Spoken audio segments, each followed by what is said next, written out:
গ্রন্থের আরম্ভে করি মঙ্গলাচরণ। গুরু বৈষ্ণব ভগবান তিনের স্মরণ। তিনের স্মরণে হয় বিঘ্ন বিনাশন।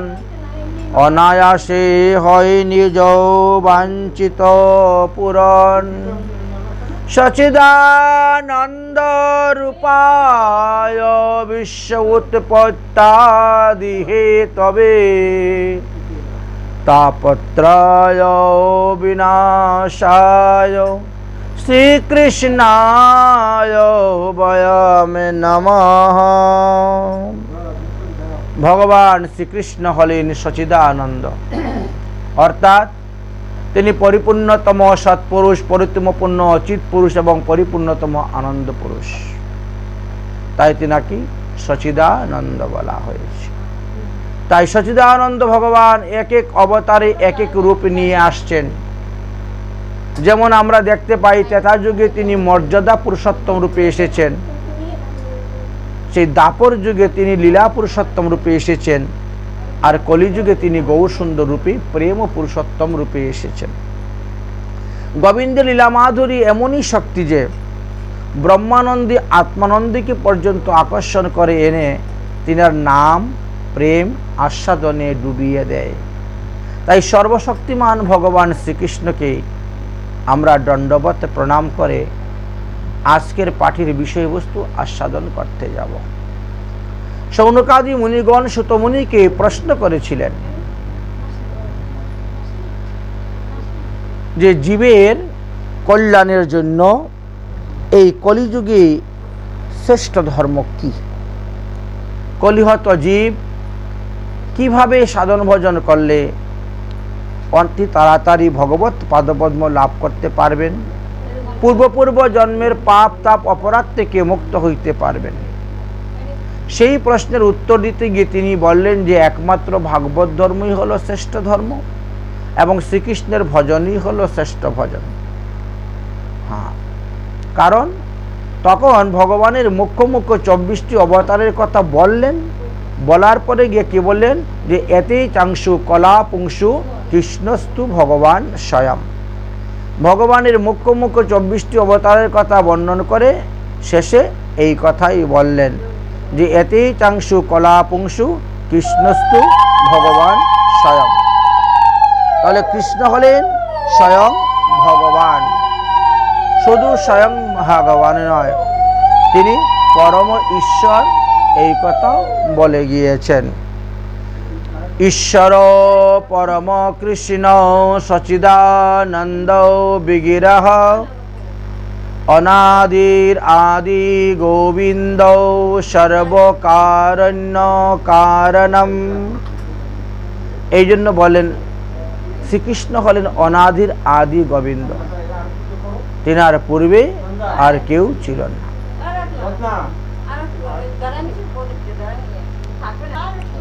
অনাদির আদি গোবিন্দ সর্বকারণ্য কারণম, তিনি স্বতন্ত্র ঈশ্বর। অতএব একমাত্র নন্দনন্দন কৃষ্ণই স্বয়ং ভগবান।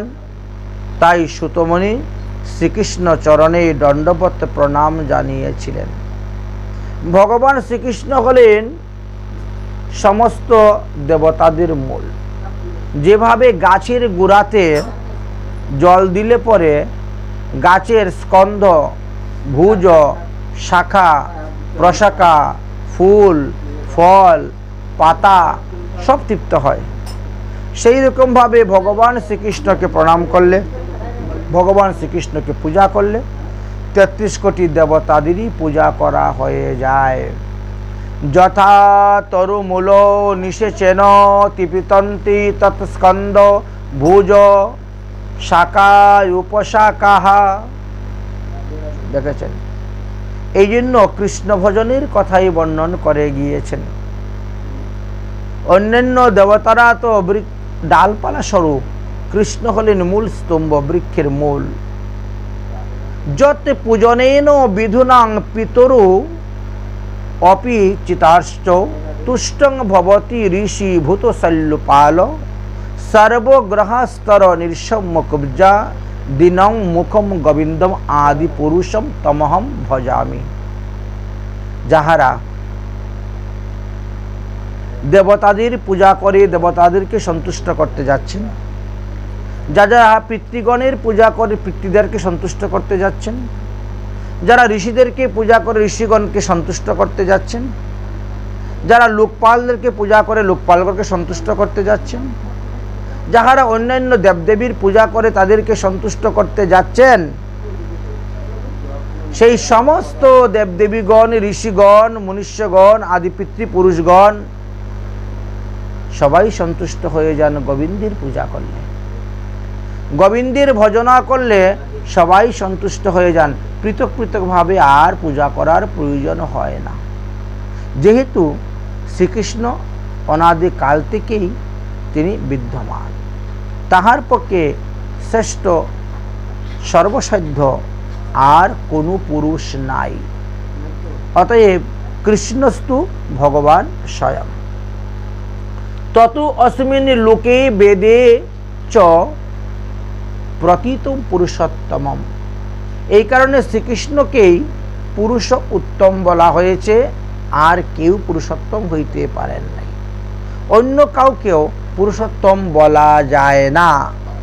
জীব কখনো পুরুষোত্তম হইতে পারবে না, যেহেতু ভজন মার্গে শ্রীকৃষ্ণ ভিন্ন অন্য কেউ কোনো জীবকে 84 লক্ষ যোনি ভ্রমণের বন্ধন থেকে মুক্ত করতে পারবে না।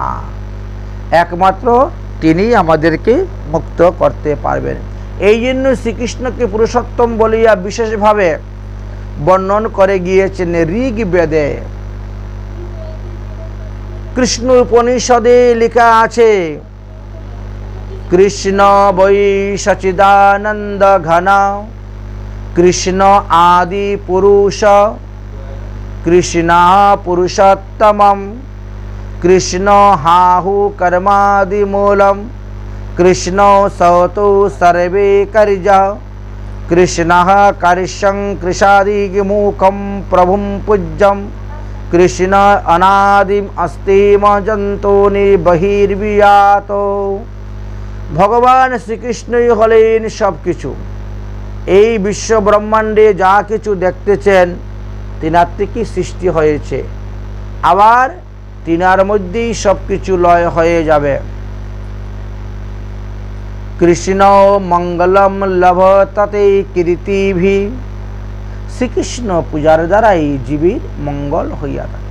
আমরা বর্তমান জগতে দেখতে পারি, যারা কৃষ্ণ পূজা করেন তারা দিন দরিদ্র, তারা রোগ সুখ ব্যাধি, তাদের অভাব অনটন, নানা রকম উৎপাত দেখতে পাই না, তাই না? দেখে আমরা এর মধ্যে যারা একটু নাস্তিক ধরনের লোক বা অন্যান্য দেবদেবীর উপাসনায় আছে, তারা বড় পরিহাস করে, তোমরা তো কৃষ্ণ ভজন করো, যে তোমাদের এত দুঃখ কেন? এরকম বলে না, পরিহাস করে। দেখো, এই জন্মে ভগবান আমাদেরকে দুঃখ দিচ্ছেন পরীক্ষা করার জন্য, কিন্তু পরজন্মে আমাদের বিরাট সুখ। তারা ইহকালে সুখ লাভ করতেছে, পরজন্মে তারা দুঃখ পাচ্ছে। আরে ইহকাল তো আমাদের মাত্র 120 বৎসরের, আর তারপরে তো লক্ষ লক্ষ কোটি কোটি বৎসর গিয়ে বাস করতে হচ্ছে। এই জন্য আমাদেরকে সাবধান করে দিচ্ছেন, এই ক্ষণিকের সুখের জন্য ভগবত ভজন ত্যাগ করিও না। যারা ভগবান শ্রীকৃষ্ণকে ভজন করেন চতুনো ভবতি, তাদের কখনো পতন হয় না। হতে পারে তারা দিন দারিদ্র, হতে পারে তারা দুঃখী, হতে পারে তারা রোগী, হতে পারে তারা নির্ধন, কিন্তু তাদের পতন হবে না। তাদেরকে 84 লক্ষ যোনিতে ভ্রমণ করতে হবে না। তাদের জন্ম মৃত্যু নিবারণ হয়ে গেল। পূর্ব জন্মের যত পূর্ব জন্মের প্রারব্ধ কর্ম ছিল, সেই সমস্ত প্রারব্ধ কর্ম তাদের এক জন্মই ভগবান শেষ করে দিয়ে তাকে নিয়ে চলে যাচ্ছেন ভগবত ধামে, তাকে পুনরায় আসতে হয় না। কিন্তু যারা দেহ সুখের জন্য, ইন্দ্রিয় সুখের জন্য, স্বর্গাদি লাভের জন্য অহরহ দেবদেবীর পূজা করে যাচ্ছেন, দেবাদিনঞ্চ পূজ্যাহম বনাদীনমম ধনঞ্জয় মত পূজনেন সর্বচৈস্তং স্বর্ধং নত্রহ ন সংশয়। হে ধনঞ্জয়, আমি দেবদেবীরও পরম পূজনীয়, অর্থাৎ দেবদেবীরাও আমাকে পূজা করিয়া থাকেন। পৃথক পৃথকভাবে যাহারা অন্যান্য দেবদেবীর পূজা করিতেছেন স্বর্গাদি সুখ লাভের জন্য, ইন্দ্রিয়াদি সুখ লাভের জন্য, তারা সেই দেবতার পূজার ফলে দেবলোকও যেতে পারে, নাও যেতে পারে। কারণ দেবতা মন্ত্রম ইচ্ছন্তে, দেবতারা ভাবকে দেখেন না, দেবতারা দেখেন মন্ত্রের শুদ্ধতা। যদি মন্ত্র আপনার শুদ্ধ না হয় তাহলে সেই দেবতা আপনার পূজা খেয়ে আপনাকে মেরে চলে যাবেন।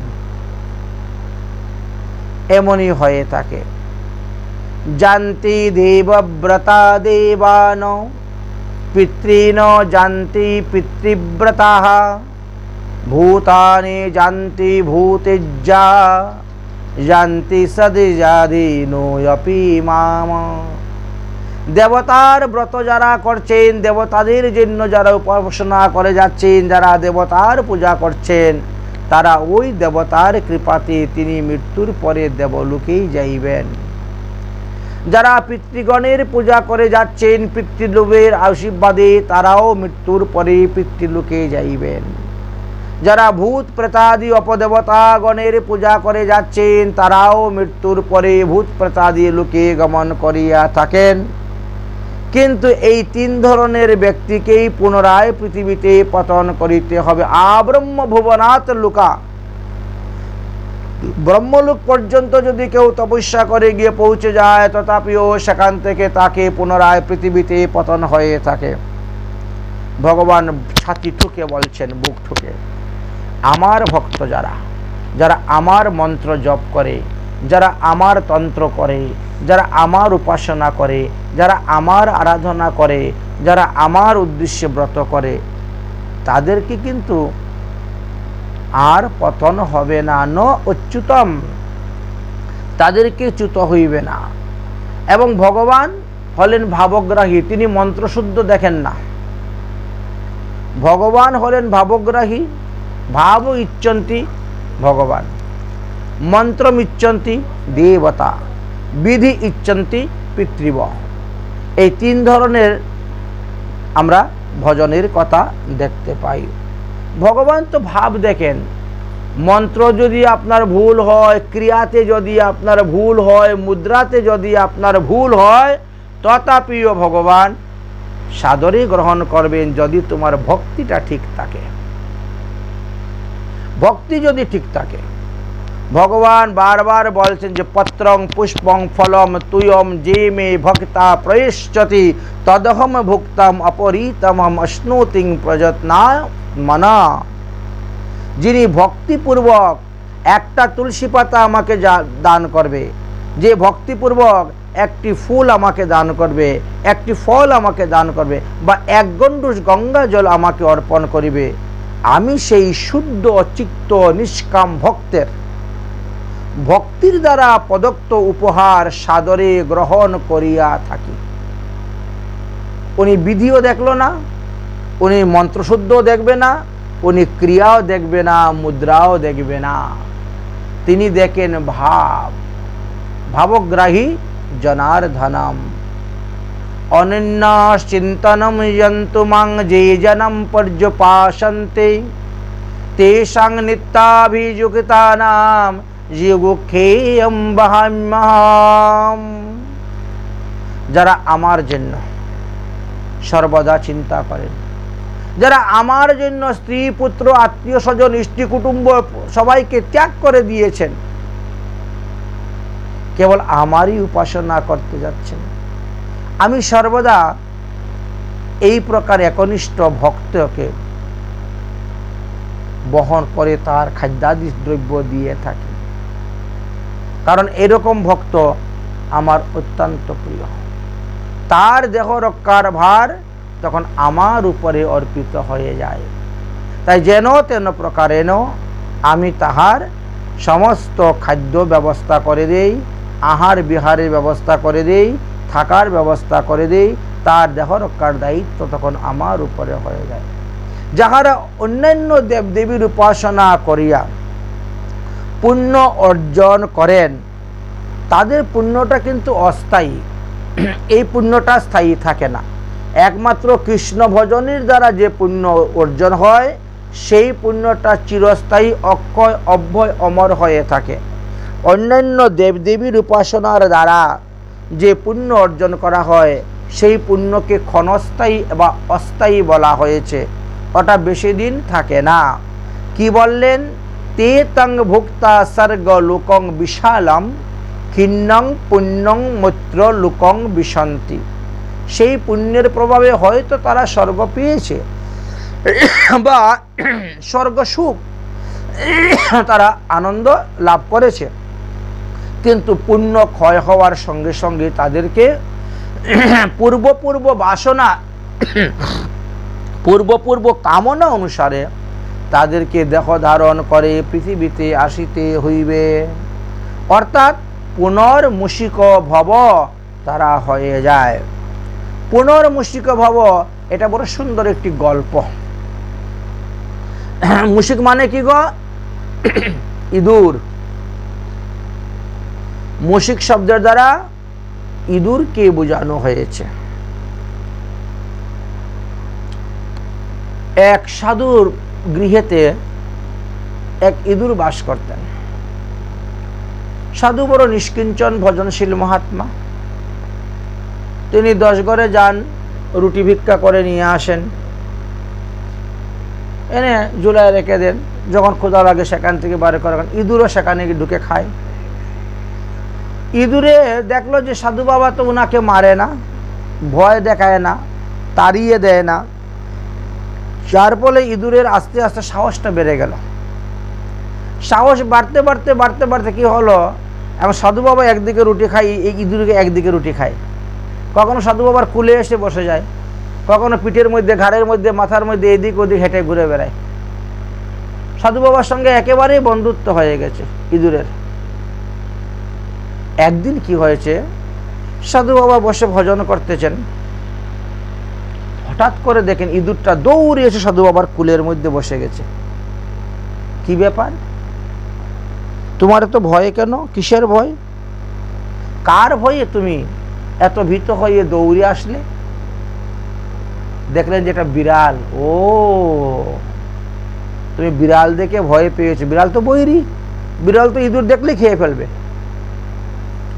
আচ্ছা আচ্ছা, তো বিড়াল থেকে যখন তোমার এত ভয়, আজকে থেকে আর বিড়াল থেকে তোমার ভয় থাকবে না, তোমাকে বিড়াল বানিয়ে দিচ্ছি। সাধু বাবা মন্ত্র বলে তাকে বিড়াল বানিয়ে দিয়েছে। বাস, এবার বিরাট বড় বিড়াল হয়ে সে এদিক ওদিক ঘুরে বেড়াচ্ছে। এখন তো বিড়াল থেকে তার আর কোনো ভয় নাই। একদিন এক কুকুরের পাল্লায় পড়ে গেছে। কুকুর দেখবেন বিড়াল দেখলে দৌড়িয়ে নিয়ে যায়। এবার সেই বিড়াল দৌড়ে এসে সাধু বাবার কুলে আবার উপস্থিত। কি ব্যাপার? হ্যাঁ, এখন আবার কি বিপদ তোমার উপরে পড়লো? কোন মুসিবত আসলো? কে তোমাকে মারতে এসেছে দৌড়ে? ও, কুকুর। কুকুরের সঙ্গে বিড়ালের কোনো মিল নাই, বৈরী ভাব, বৈরী ভাব। যা, তাহলে আমি তোমাকে কুকুরই বানিয়ে দিই। দিয়েছেন কুকুর বানিয়ে। এখন কুকুর বানিয়ে সে তো আরো, বাবা, আমি আগে ছিলাম ইঁদুর, ইঁদুর থেকে মহাত্মার কৃপায় আমি বিড়াল হলাম, তারপরে তিনার কৃপায় আমি কুকুর হয়ে গেলাম। কত আনন্দ, ঊর্ধ্বগতি হচ্ছে তো তার। একদিন গ্রামের ভিতরে এক বড় একটা বাঘ ঢুকেছে। একটা বাঘ ঢুকেছে গ্রামের ভিতরে, আর সবাই বলছে বাঘ বাঘ বাঘ বাঘ, সবাই চিৎকার করতেছে। বাঘে তো যাকে পারবে তাকে থাপ্পড় মেরে ধরবে। সর্বনাশ হয়েছে। কুকুরটাও দেখা যায় দৌড়ে ভে ভে ভে করে দৌড়ে দৌড়ে আসছে। কি ব্যাপার? কুকুর দৌড়ে আসলো কেন? কি হয়েছে? বলে না, বাঘ ঢুকেছে। আর এই তো, ও আচ্ছা আচ্ছা আচ্ছা, তাহলে পশুর রাজা হলো সিংহ। আমি যদি এই কুকুরটাকে সিংহ বানিয়ে দেই, সিংহ গিয়া যখন হামড়ি তামড়ি দিবে তখন বাঘ এমনি পালাবে। সাধু বাবা কি করেছেন, ওকে একদম সিংহ বানিয়ে দিয়েছেন। যা, সিংহ বানিয়ে দিয়ে বলে, যা বাঘটাকে তাড়িয়ে দিয়ে আয়।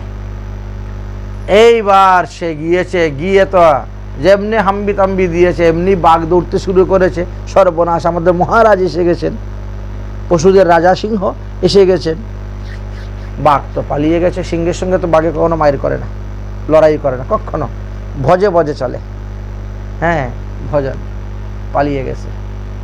এবার সিংহটা এসেছে, গ্রামবাসীরা সন্তুষ্ট, সাধু বাবাও সন্তুষ্ট। তিনি সিংহর মাথার মধ্যে হাত দিয়ে আদর করছেন। বাহ, তুমি অনেক উপকার করলে গ্রামবাসীদের, সমস্ত গ্রামবাসীরা এখন শান্তি থাকতে পারবে, আর কোনোদিন বাঘ এখানে আসবে না, ভালোই হয়েছে। সিংহ তখন কি করেছে, সাধু বাবার পিঠ চাটতে শুরু করেছে, জিহ্বা দিয়ে পিঠ চাটতেছে, আর এরকম করে ধরেছে সাধু বাবাকে আদর করে। সাধু বাবা দেখছেন তাকে ছাড়াতে পারতেছেন না, এমনভাবে পিঠ চাটতেছে, চাটতে চাটতে মনে হচ্ছে যে মনে হয় ঘাড়ের মধ্যে কামড় মেরে ধরবে। উদ্দেশ্যটা এটাই। সাধু বাবা বুঝতে পারতেছেন তার কি ব্যাপার। সর বললেও সরে না, যা বললেও যায় না, ছাড় বললেও ছাড়ে না, এত কি হয়েছে? কারণ ওই সিংহের মনে কি ছিল, আমি আগে ইঁদুর ছিলাম, তারপরে সাধুর কৃপাতে আমি বিড়াল হয়েছি, তারপরে আমি কুকুর হয়েছি, তারপরে আমি সিংহ হয়েছি। এইবার যদি সাধুটাকে আমি মেরে ফেলতে পারি তাহলে তো আমি সিংহই থেকে যাব, আমার আর কোনো পতন হবে না। পশু রাজা সিংহ, বাস।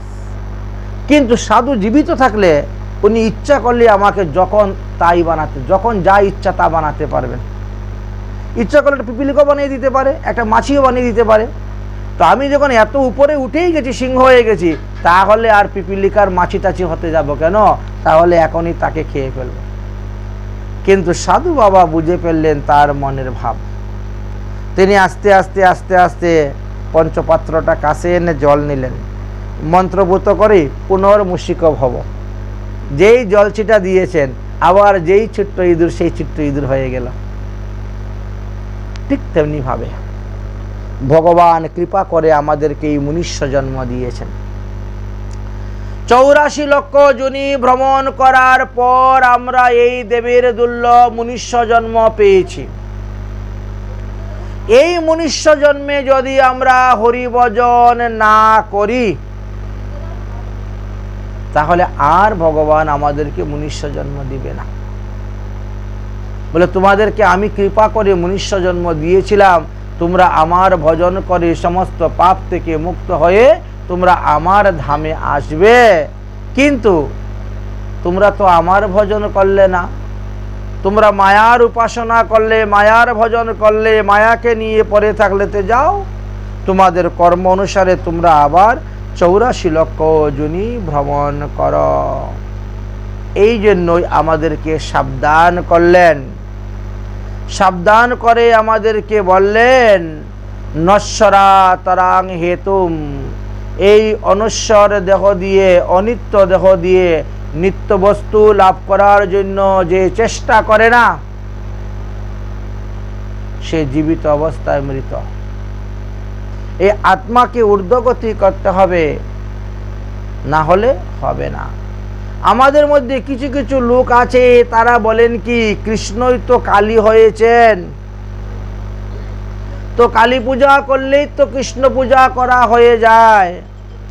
এই সিদ্ধান্তটা সম্পূর্ণ ভুল। দুধ যদি একবার দই হয়ে যায় তাহলে সেই দই পুনরায় দুধ হয় না। কৃষ্ণ কালী হয়েছেন একথা ঠিক, সত্যি মানলাম। আয়ান ঘোষের হাত থেকে রাধারানীকে রক্ষা করার জন্য কৃষ্ণ কালী মূর্তি রূপ ধারণ করেছিলেন, তাই বলে কালী কৃষ্ণ নন। কারণ বলে, যে অপি অন্য দেবতা ভক্তা ভজন্তে শ্রদ্ধায়ামৃতা তে অপি মামেব কুন্তয় যজন্তি অভিধি পূর্বকম। কালী পূজা করে যদি বলেন কালীর মধ্যে কৃষ্ণ আছেন, কালী পূজা করলে কৃষ্ণ পূজা হয়ে গেছে, তাহলে এটা বিধিপূর্বক পূজা হয় নাই, এটা অবিধিপূর্বক পূজা হয়েছে। বিধিপূর্বক পূজা করলে কৃষ্ণকেই স্বয়ং ভগবান মেনে আপনি পূজা করবেন, আর যারা কালীকে ভগবান মেনে মহাদেবকে মেনে করতেছে সেখানে গিয়ে অপরাধ হয়ে যাচ্ছে। ভক্তদের শ্রদ্ধা সহিত অন্যান্য দেবতাদের যজন করলেও অবিধিপূর্বক শ্রীকৃষ্ণের যজন হয়ে থাকে, কিন্তু অবিধিপূর্বক আমরা ভজন করতে যাব কেন? আমরা বিধিপূর্বক ভজন করব। অবিধিপূর্বক ভজন করলে তো কোনো লাভ হবে না, অশাস্ত্রীয় কোনো কাজ করলে তো লাভ হবে না। অবিস্মৃত ততে পরিপূর্ণং কামম শৈরিণ্যভ্য লভতে সম্যক প্রশান্তম বিনয় উপবাসস্ত পরংতি বলি সলাঙ্গল নীতি ততিস্ব সিন্ধুম। যে ব্যক্তি পরিপূর্ণতম শ্রী গোবিন্দ বিনা অপর অন্যান্য দেবদেবীর উপাসনা করে সে তো মূর্খ। সে জানে না যে কুকুরের লেজ ধরে কখনো সাগর পার হওয়া যাবে না। ভবসিন্ধু পার করতে গেলে কুকুরের লেজ ধরে পার হতে পারবেন না। ভবসিন্ধু পার হতে গেলে ভগবানের চরণ আশ্রয় চাই। শ্রী ভগবত বহির্মুখ এখনো অনেক বর্ণাশ্রমী লোক আছেন, তারা কৃষ্ণকে ভগবান বলে মানেন না। অতি তুচ্ছ কামনা বাসনার জন্য তারা দেবদেবীর ভজন নিয়ে পড়ে আছেন, কিন্তু তৎসমস্ত ফল কর্তার অধীন হয়ে তাকে বলিয়াই ফলে কি হয়, তারা যে দেবদেবীর ভজন করতেছেন তৎফলের দ্বারা তারা যে পুণ্য ফল লাভ করেন, ওই পুণ্যর দ্বারা জন্ম মরণ হেতু চক্রবন্ধন থেকে তারা নিষ্কৃতি পায় না। অতএব শ্রীকৃষ্ণ ব্যতীত এই সংসারে ভজনীয় অপর আর কেহই নাই। এই সার কথাটা বুঝে এমন লোক পৃথিবীতে বড়ই কম। সার কথাটা বুঝে যে এমন লোক পৃথিবীতে বড়ই কম। এই জন্যই বললেন যে কৃষ্ণস্তু ভগবান স্বয়ং। ভগবান শ্রীকৃষ্ণকে যদি কেউ শ্রদ্ধা সহিত ভক্তির সহিত প্রেমের সহিত দণ্ডবত প্রণাম করে তাহলে তার তিতাব জ্বালা নাশ হয়ে যায়। যদি ভগবানের নাম সংকীর্তন করে তিনি সমস্ত পাপ থেকে মুক্ত হয়ে যান। এই জন্য কৃষ্ণকে প্রণাম করা, কৃষ্ণ নাম শ্রবণ করা, কৃষ্ণ নাম কীর্তন করা, কৃষ্ণ লীলাদি শ্রবণের দ্বারা মানুষ সমস্ত পাপ থেকে মুক্তি লাভ করতে পারেন। ভগবান তো সচ্চিদানন্দ স্বরূপ, তিনি এই বিশ্বকে উৎপত্তি করেছেন, আর তাকে যদি কেউ প্রণাম করে তাহলে সেই ব্যক্তি তিতাব জ্বালা থেকে মুক্তি লাভ করতে পারেন। এই যে আমরা ভগবানকে, ভগবানের শ্রী বিগ্রহ দেখলে পরি নমস্কার করি, দণ্ডবোধ করি, প্রণাম করি, তার একটা বিশেষ মহিমা আছে। শাস্ত্রে বলছেন সত্যানাপি নমস্কারং পূর্বত সাঙ্গধন্যবে শত জন্মার্জিতং পাপম তৎক্ষণাৎ এবং নশ্যতি। যারা ভগবান শ্রীকৃষ্ণকে প্রণাম করেন, একবার প্রণাম করার সঙ্গে সঙ্গেই 100 জন্মের যত পাপ আছে সমস্ত পাপকে শ্রীহরি হরণ করে নিয়ে চলে যান। এই ব্যক্তি আমাকে প্রণাম করেছে। ভগবান তো কারুর কাছে ঋণী থাকেন না, যে যা দিবে তার চতুর্গুণ ভগবান দিয়ে দেন, কখনো তিনি কারুর কাছে ঋণী থাকেন না। ঋণ পরিশোধ করার জন্য ভক্তের পিছনে পিছনে ছুটেন। অরে ভক্ত, তুমি আমাকে একটা তুলসী পাতা দিলে, তুমি আমাকে 1 গণ্ডূর জল দিলে, তুমি আমাকে একটা ফল দিলে, বলো তার বিনিময়ে আমি তোমাকে কি দিব। ভগবান কখনো কারুর ঋণে থাকেন না, তিনি ঋণ শোধ করার জন্য সর্বদাই ব্যস্ত হয়ে থাকেন। তাই বললেন যখনই ভগবান শ্রীকৃষ্ণকে কোনো ব্যক্তি দণ্ডবতে প্রণাম করে ভগবান তখন কি করেন, তার 100 জন্মের সমস্ত পাপকে হরণ করে নিয়ে নেন। 100 জন্মের যত পাপ আছে তাকে মাফ করে দেন। এতই করুণাময়, এতই কৃপাময় শ্রী গোবিন্দ। তীর্থকোটি সহস্রাণি তীর্থকোটি শতানি চ নারায়ণম প্রণামস্য কলং নাহন্তি সুরসি। ভগবানকে প্রণাম করার ফল কি জানেন? কোটি কোটি তীর্থ ভ্রমণের ফল লাভ করা যায়। 1 কোটি তীর্থ ভ্রমণ করিয়া আপনি যে পুণ্য ফল লাভ করিতে পারবেন, ভগবানকে যদি কায় মনোবাক্যে শ্রদ্ধা সহিত, ভক্তির সহিত, প্রেমের সহিত আপনি দণ্ডবত প্রণাম করেন, তাহলে আপনি সেই পুণ্য ফল লাভ করিতে পারিবেন। কিছু কিছু লোক মনে করে যে এই সমস্ত কথাগুলা আমাদেরকে লোভ দেখানো হচ্ছে, লোভ দেখিয়ে বলা হচ্ছে এইগুলা সব মিথ্যা। কিন্তু একটা কথাও মিথ্যা নয়। শাস্ত্র বাক্য এতে ভ্রম প্রমাদ বিপ্রলিশ কারণ্য পটবতা আদি কোনো দোষ নাই। এগুলা ধ্রুব সত্য। চোখে দেখতে পাচ্ছ না বলে বিশ্বাস হচ্ছে না। যেই দিন দিব্যচক্ষু হবে দেখবে, সেই দিন তুমি পস্তাবে। এই যে ভগবানকে আমরা প্রণাম করি, এই যে নমস্কার করি, এইটাও একটা যজ্ঞ। এই যে ভগবানের ফুল দেওয়া হয়েছে, তুলসী পাতা দেওয়া হয়েছে, পূজা করা হয়েছে, ভোগ লাগানো হয়েছে, আরতি করা হচ্ছে, শয়ন দেওয়া হচ্ছে, জাগানো হচ্ছে, এগুলাকে যজ্ঞ বলা হয়। এই যজ্ঞের নাম কি?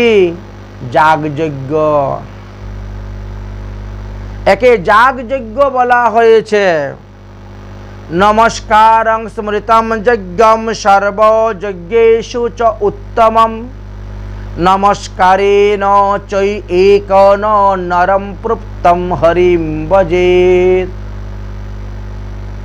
নমস্কারের এতই দাম। নামযজ্ঞ, যাগযজ্ঞ, তপযজ্ঞ, জ্ঞানযজ্ঞ, হোমযজ্ঞ, এই সমস্ত যজ্ঞের মধ্যে শ্রেষ্ঠ যজ্ঞ হলো ভগবানকে নমস্কার করা। নমস্কারের এতই ফল প্রদান করিয়া থাকেন। নমস্কারের দ্বারা কি হয়? অহংকার, অভিমান দূর হয়, দেহের মধ্যে দৈন্যতা প্রবেশ হয়, মানবতা তার মধ্যে আসে। একমাত্র এই নমস্কার রূপী সংস্কারের দ্বারাই মানুষ শুদ্ধ হইতে পারে। ফলবন্ত বৃক্ষ আর গুণবন্ত জন, নর্মতাই তাহার স্বভাব অনুক্ষণ।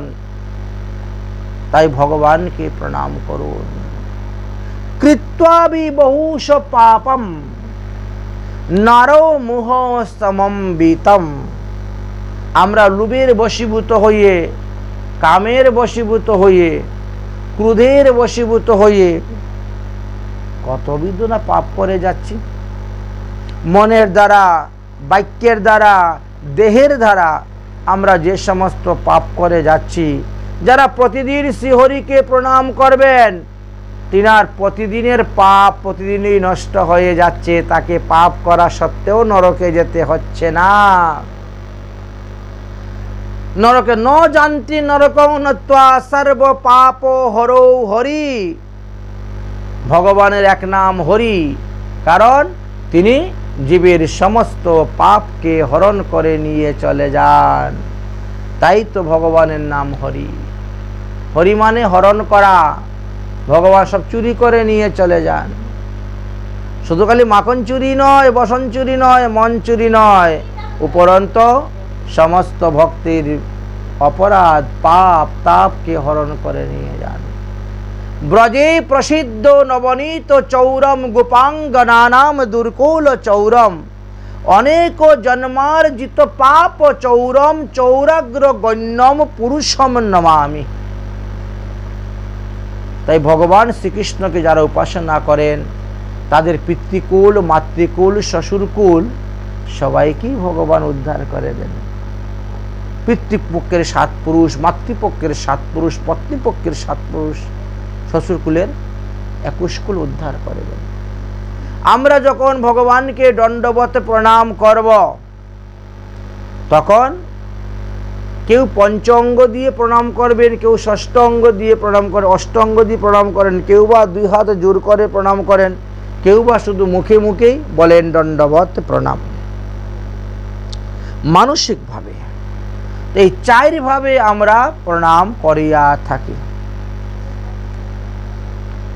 দণ্ড প্রণাম কুরুতে, দণ্ড মানে কি? লাঠি, তাই না? এই যে লাঠির মতো পড়ে যাওয়া মানে দণ্ডবত। দণ্ড আছে, পড়ে গেলেন, দণ্ডবত। দণ্ড প্রণামতে কুরুতে বিষ্ণুবে ভক্তি ভাবিত রেণু সংখ্যক বসতে সর্গে মন্মন্তরৌ শতং নরঃ। ভগবানের মন্দিরে গিয়ে বা শ্রী বিগ্রহের সম্মুখে গিয়ে যারা ভগবানকে প্রণাম করবেন, প্রণাম করার সময়ে যতগুলা ধুলি আপনার কপালের মধ্যে লাগবে, যতগুলা ধুলি আপনার হাতের কনির মধ্যে লাগবে, যতগুলা ধুলি আপনার হাঁটুর মধ্যে লাগবে, তত মন্বন্তর কাল সুরপুরে বাস করা যায়। ভগবানকে প্রণামের এতই মহিমা। আর ধুলায় গড়াগড়ি দিলে তো আরো বেশি মহিমা। রেণু মণ্ডিত গাত্রাস্য কণা দেহ সমম্বিত।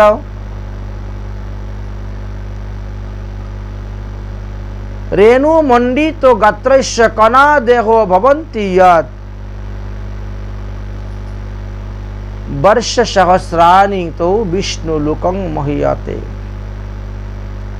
যারা সাষ্টাঙ্গে ভগবানকে প্রণাম দেন, ধুলায় গড়াগড়ি করেন, ওই প্রণামের সময় যতগুলা ধূলিকণা তিনার দেহের মধ্যে কলেবরের মধ্যে লাগে, তত সহস্র সহস্র বৎসর কাল পর্যন্ত বিষ্ণু লোকে বাস করা যায়।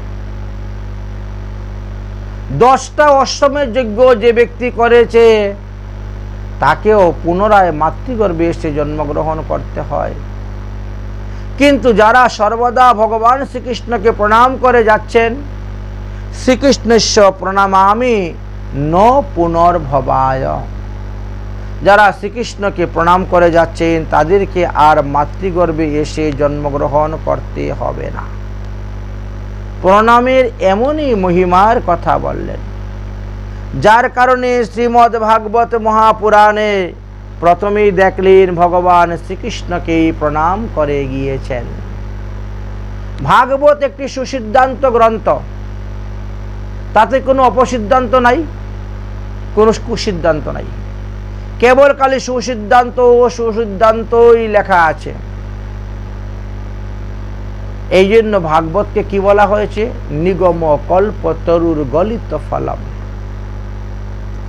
নিগম কল্প তরুর গলিত ফলম শোক মুখাদমৃত দ্রব সংযুতম পিবত ভাগবতম রসমালয়ং মুহুর্মুহু রসিকা ভবি ভাবুকা। তাহলে নিগম কল্পতরু বলতে কাকে বোঝানো হয়েছে? বলে বেদ শাস্ত্রকে বোঝানো হয়েছে। গলিতম ফলম বলতে সুপক্ষ পাকা ফলের কথা বর্ণন করা হয়েছে। পাকা ফল, সুপক্ষ পাকা ফলের কথা বলা হয়েছে। গাছে পাকা ফলের স্বাদ তো অত্যন্ত বেশি, বৃক্ষের নির্যাস হলো তার সুপক্ষ ফল। তেমনি ভাগবত শাস্ত্র হলেন বেদ বেদান্ত রূপী কল্প বৃক্ষের নির্যাস।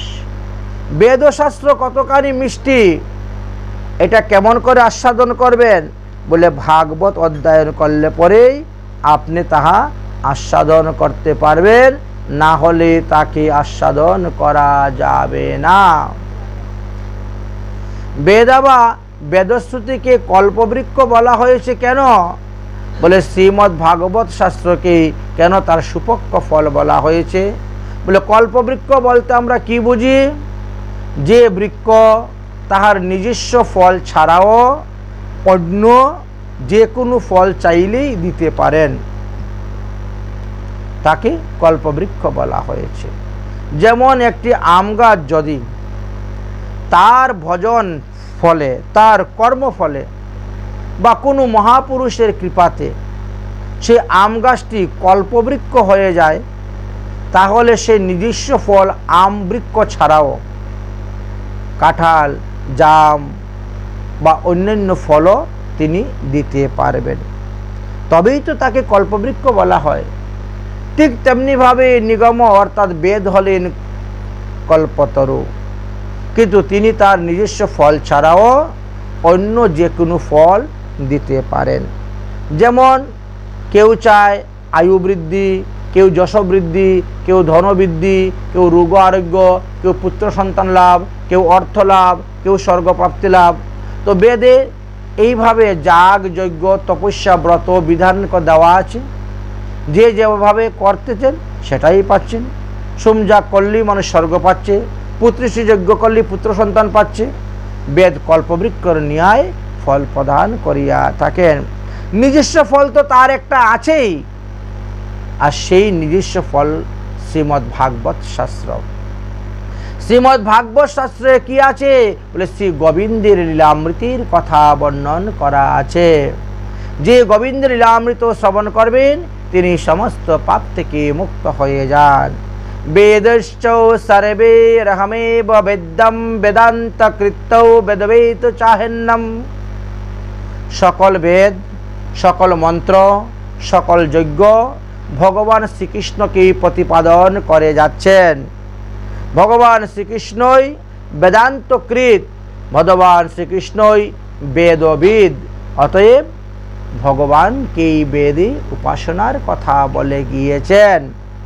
বেদশাস্ত্র পর্যালোচনা করলে দেখা যায় কোথায় বা সোজাসুজিভাবে কৃষ্ণ ভজনের কথা বলে গিয়েছেন, কোথায় বা পরোক্ষমতভাবে ঘুরিয়ে ভগবানকে ভজনের কথা বলে গিয়েছেন, কখনো বা ঢেকে চেপে লুকিয়ে বলে গিয়েছেন। স্থান কাল পাত্র অনুসারে, সম্প্রদায় অনুসারে বিভিন্ন সময় বিভিন্নভাবে কথা বলে গিয়েছেন। ভগবানের অমৃতময় বাণী লীলাকথা শ্রবণের দ্বারাই আমরা ভগবানকে লাভ করতে পারি। তাই সিদ্ধান্ত করিতে কবু না করো অলস, সিদ্ধান্ত হইতে লাগিবে তোমার মনে সুধীর মানস। সুতরাং জীবকে সাধুসঙ্গ, সৎসঙ্গ, মহৎসঙ্গের দ্বারা আগে তাকে সিদ্ধান্ত লাভ করিতে হইবে। এই সিদ্ধান্ততে যারা একবার ভুল করে ফেলে তাদেরকে সারা জীবন পস্তাইতে হয়। তাই বলছেন সিদ্ধান্তটাই হলো আমাদের আসল। সিদ্ধান্ততে ভুল করলে হবে না। শৌনকাদি ঋষিগণ জিজ্ঞাসা করলেন, হে সুতমুনি, কৃষ্ণ ভগবান শ্রীকৃষ্ণ অন্তর্ধানের কত বৎসর পরে এই শ্রীমদ্ ভাগবত সপ্তাহ পরীক্ষিত মহারাজ শ্রবণ করেছিলেন। যে ভাগবতকে ব্রহ্মা ওজন করে দেখলেন যে সমস্ত শাস্ত্রের মধ্যে ভাগবত শ্রেষ্ঠ, তার ভার বেশি, সেই ভাগবত পরীক্ষিতের মুখ থেকেই সুখদেব গোস্বামী পাদ কখন শ্রবণ করেছিলেন? বললেন যে কৃষ্ণ নিগমা ত্রিংশ বর্ষায় অধিক গত কলো নবম্যাত নবস্তেতে কথারম্ভ সুখাকুত। ভগবান শ্রীকৃষ্ণ যখন নিত্যধামে চলে গেলেন, দ্বারকা লীলা সমাপ্ত করে মাঘী পূর্ণিমা দিবস ছিল, তখন চলে গেলেন। ভগবান শ্রীকৃষ্ণ নিত্যধামে চলে যাওয়ার 30 বৎসরের একটুকু বেশি বয়স সময় হয়েছিল। সেই সময়ে ভাদ্র মাসের শুক্লপক্ষের নবমীতে সুখদেব গোস্বামী পাদের মুখ হইতে এই ভাগবত কথা শ্রবণ করেছিলেন মহারাজ পরীক্ষিত। বুঝতে পেরেছেন? ফলে আজকে থেকে 5105 বৎসর পূর্বে এই শ্রীমদ্ ভাগবত মহাপুরাণের আবির্ভাব হয়েছিলেন। সুখদেব গোস্বামী এই পরীক্ষিত যজ্ঞ করেছিলেন, সেটার সময়টা আমাদের জানা গেল। পরীক্ষিত মহারাজ এই ভাগবত কথা শ্রবণ করে যখন নিত্যধামে চলে গেলেন, তার 200 বৎসর পরে আষাঢ় মাসের শুক্লপক্ষের নবমীতে গোকর্ণ এই ভাগবত পাঠ করেছিলেন ধুন্ধুকারীকে উদ্ধার করার জন্য। পরীক্ষিত শ্রবণান্তে চ কলৌ বর্ষ শতদ্বয়ে শুদ্ধেশৌ চ নবম্যাংশ্চ ধেনুজ্জৌ কোত কতয়ম কথাম। তারপরে তিনি আবার সমস্ত শ্রোতাদেরকে নিয়ে বৈকুণ্ঠে যাওয়ার জন্য শ্রাবণ মাসের শুক্লপক্ষে আবার পাঠ করেছিলেন। তাহলে আষাঢ় মাসের শুক্লপক্ষেও পাঠ হয়েছে, শ্রাবণ মাসের শুক্লপক্ষে নবমীতেও পাঠ হয়েছে, ভাদ্র মাসের শুক্লপক্ষে নবমীতেও পাঠ হয়েছে। বুঝেছেন? এতে কি শ্রাবণ মাস আর আষাঢ় মাসে কি হয়, যারা প্রেতত্ব প্রাপ্ত হয়েছিল, প্রেতজনী থেকে মুক্তি লাভের জন্য তাকে করা হয়েছিল। মাঘ মাসেও আছে লেখা, লেখা আছে তস্মাদপি কলৌ প্রাপ্তে ৩০০ বর্ষ গতে সতি ঊর্জা রুদ্ধি শীতে পক্ষে নবম্যাম ব্রহ্মণ্যম সুতা। গোকর্ণর মুখ হইতে ভাগবত পাঠ শ্রবণ করে ধুন্ধুকারী উদ্ধার হয়ে যাওয়ার আরও ৩০ বৎসর অতিক্রম হওয়ার পরে কার্তিক মাসের শুক্লপক্ষের নবমীতে সনক সনাতন সন্নন্দ সন্নত ঋষিগণ দ্বারা হরিদ্বারের গঙ্গার তটে আনন্দ ঘাটেতে জ্ঞান বৈরাগ্যকে চেতনা করানোর জন্য, দুর্বলতা দূর করার জন্য, সবলতা প্রাপ্তির জন্য, নতুন যৌবন প্রাপ্তির জন্য তাকে ভাগবত পাঠ করানো হয়েছিল। এই জন্য ভাগবত খুব সচরাচর বড় কম হয়, সর্বত্র সব জায়গায় ভাগবত পাঠ দেখা যায় না, পাওয়া যায় না। এতে খরচ বেশি। এই যে 7 দিন ভাগবত পাঠ করতে গেলে একটা মেয়ে বিয়ে দিতে যেরকম আয়োজন করতে হয়, খরচ করতে হয়, সেই রকম খরচ। প্রচুর পরিমাণ টাকা পয়সাও লাগে, লোকজন লাগে, সময় লাগে। 11 দিন ব্যাপী একটানা অনুষ্ঠান চলতে থাকে, তবেই গিয়ে তার এই শ্রীমদ্ ভাগবত সপ্তাহ জ্ঞানযজ্ঞ পূর্ণ হইবে। তো এতে কি হয়, এতে ভক্তি লাভ হয়ে থাকে। কলৌ ভগবতী বার্তা ভবরোগ বিনাশিনী। এই ভাগবতের কথা যখন কারো কানের মধ্যে গিয়ে প্রবেশ হইবে, তখনই তার ভবরোগ বিনাশ হইবে। ভবরোগ কি আমাদের? ভবরোগ হলো পুনরপি জননম, পুনরপি মরণম, পুনরপি মাতৃ জঠরে শয়নম। এই 84 লক্ষ যোনি ভ্রমণ করাটাই হলো আমাদের ভবরোগ। এই রোগ থেকে মুক্তি লাভ করতে গেলে সর্বদা হরিকথা শ্রবণ করতে হবে, হরির ভজন করতে হবে। ইহা ছাড়া আর কোনো উপায় নেই। তাই হরি ভজন করার কথাই আমাদেরকে শাস্ত্রে বর্ণন করে গিয়েছেন। যে যতটা ভজন করতে পারবেন ততটাই হরিভক্তি হরিভজন তিনার সঙ্গেতে যাবে। তাই হরি ভজন করার উপদেশ আমাদের মহাজনগণ বর্ণন করে গিয়েছেন। ভক্তি দেবী যেমন বৃন্দাবনস্থ সংযোগে পুনরস্তম তরুণী নবা ধন্য বৃন্দাবন তেন ভক্তির নিত্যতম যত্রত।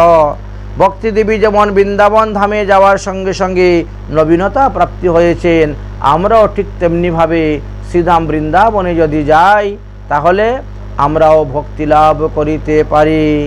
ভক্তি লাভের সহজ উপায় হলো এই শ্রীধাম বৃন্দাবন।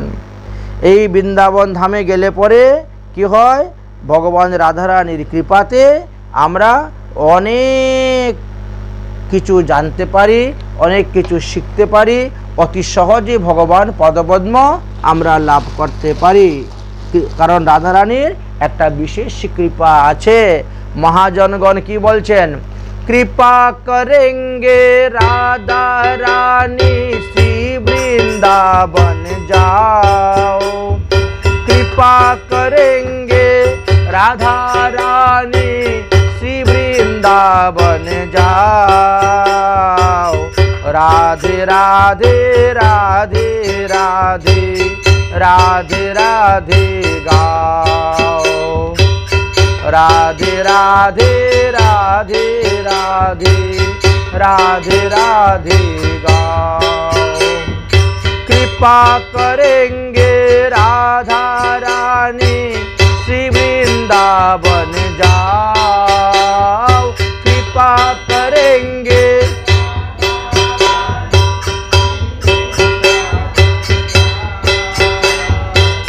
राधे राधे राधे राधे राधे राधे गाओ।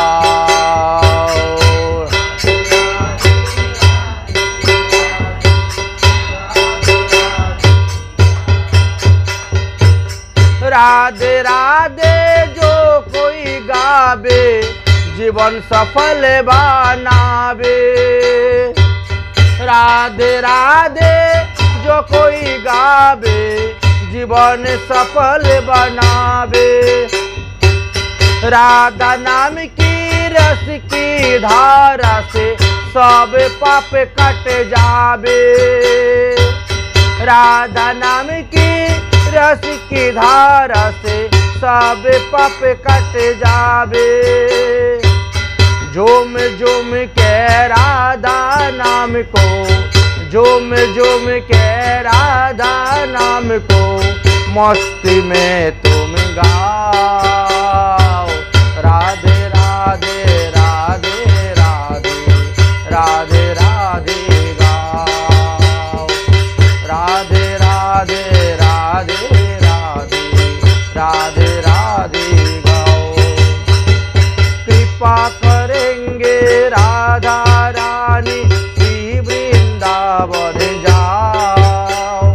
कृपा करेंगे राधा रानी श्री वृंदावन जाओ।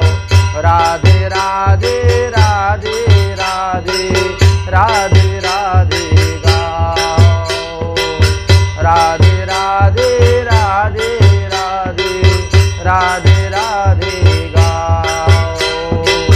राधे राधे राधे राधे राधे राधे गाओ। এই কলিযুগে ভগবানের নাম সংকীর্তনের অপূর্ব মহিমার কথা বর্ণন করে গিয়েছেন।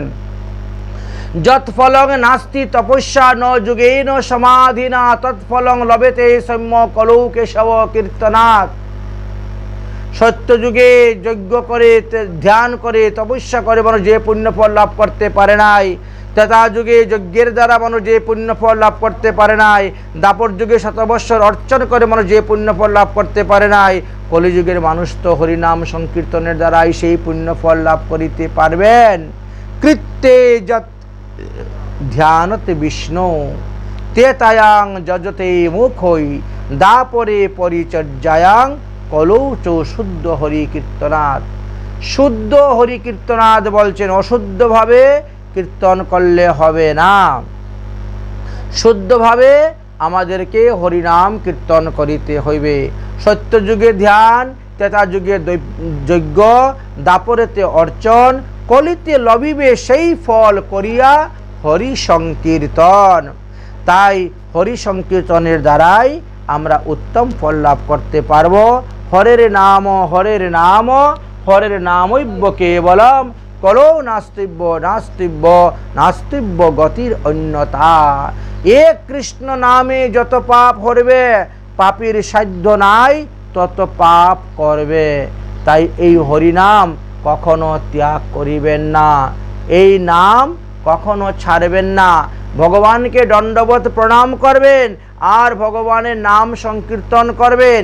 শ্রবণ কীর্তন স্মরণ তিনটার কথাই বললেন। नो नामो सदृश्य ज्ञानम नो नामो सदृश्य व्रतम नो नामो सदृश्य ध्यानम नो नामो सदृश्य फलम। এই যুগে হরি নামের যাদের জ্ঞান হয়ে গেছে তার থেকে শ্রেষ্ঠ জ্ঞানী কেউ নেই।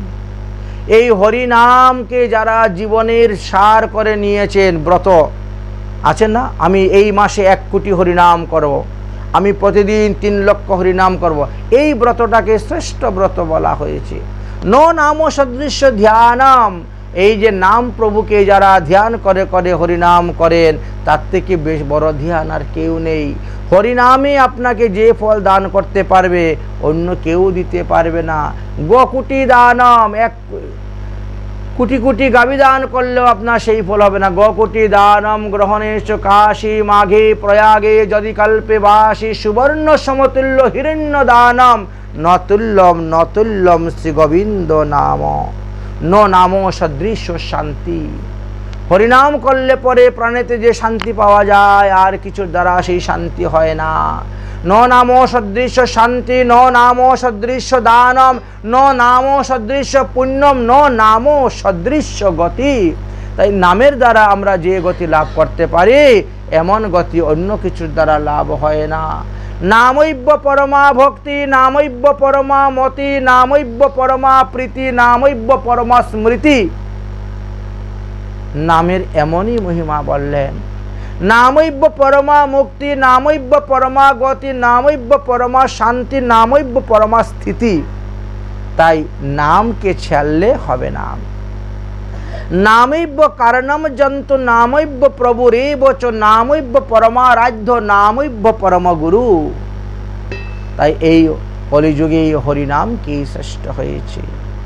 তাই হরিনাম কখনো ত্যাগ করিবেন না। ভগবান তো বলে দিয়েছেন, খাইতে শুইতে যথা তথা নাম লয়, দেশ কাল পাত্র নাহি সর্বসিদ্ধি হয়। যথা কাঞ্চনিতাম যতনি মঙ্কির্তব্যা বংসতয় পিবা পাপিনোয়পি বিশুদ্ধায়ার্তম শুদ্ধম মুক্ষয়া আপনতি। যে কোনো প্রকারই হোক ভগবানের নাম কীর্তন করলেই, শ্রবণ করলেই জীবের মঙ্গল। জীব সমস্ত পাপাদি অপরাধী থেকে মুক্তি লাভ করতে পারেন। তেষো ভাগ্য মনুষ্যেষু কৃতার্থম নৈপ্য নিশ্চিত স্মরণী যে স্মরয়ন্তি হরে নাম কলিযুগে। এই কলিযুগে তারাই তো শ্রেষ্ঠ যারা হরিনাম সংকীর্তন করেন, যারা হরিকে স্মরণ করেন, যারা হরির পূজা করেন, যারা হরির প্রসাদ গ্রহণ করেন। অতএব এই জন্য বললেন যে এই কলিযুগে হরিনাম সার। ओघ अगश्चित स्मरणम विष्णुम आहवानैव साधनम तुष्ट संपदम मात्रेण कीर्तनस्तु ततो वर। श्री विष्णु के स्मरण एकमात्र भवबंधन छिन्न करार उपाय।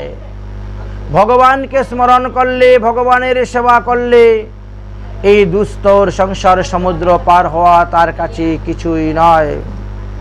তাই ভগবানকে সর্বদা স্মরণ করুন, তিনার চরণে আত্মনিবেদন করুন, তিনাকে দণ্ডবত করুন, প্রণাম করুন, তিনার নাম সংকীর্তন করুন। নাম লীলা গুণাধিম উচ্চারণম ভাষ্যতে কীর্তনম।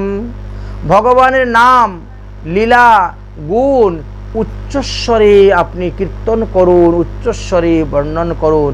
তাহলে যারা যারা শুনতে পাবে তাদেরও মঙ্গল হবে, কল্যাণ হবে।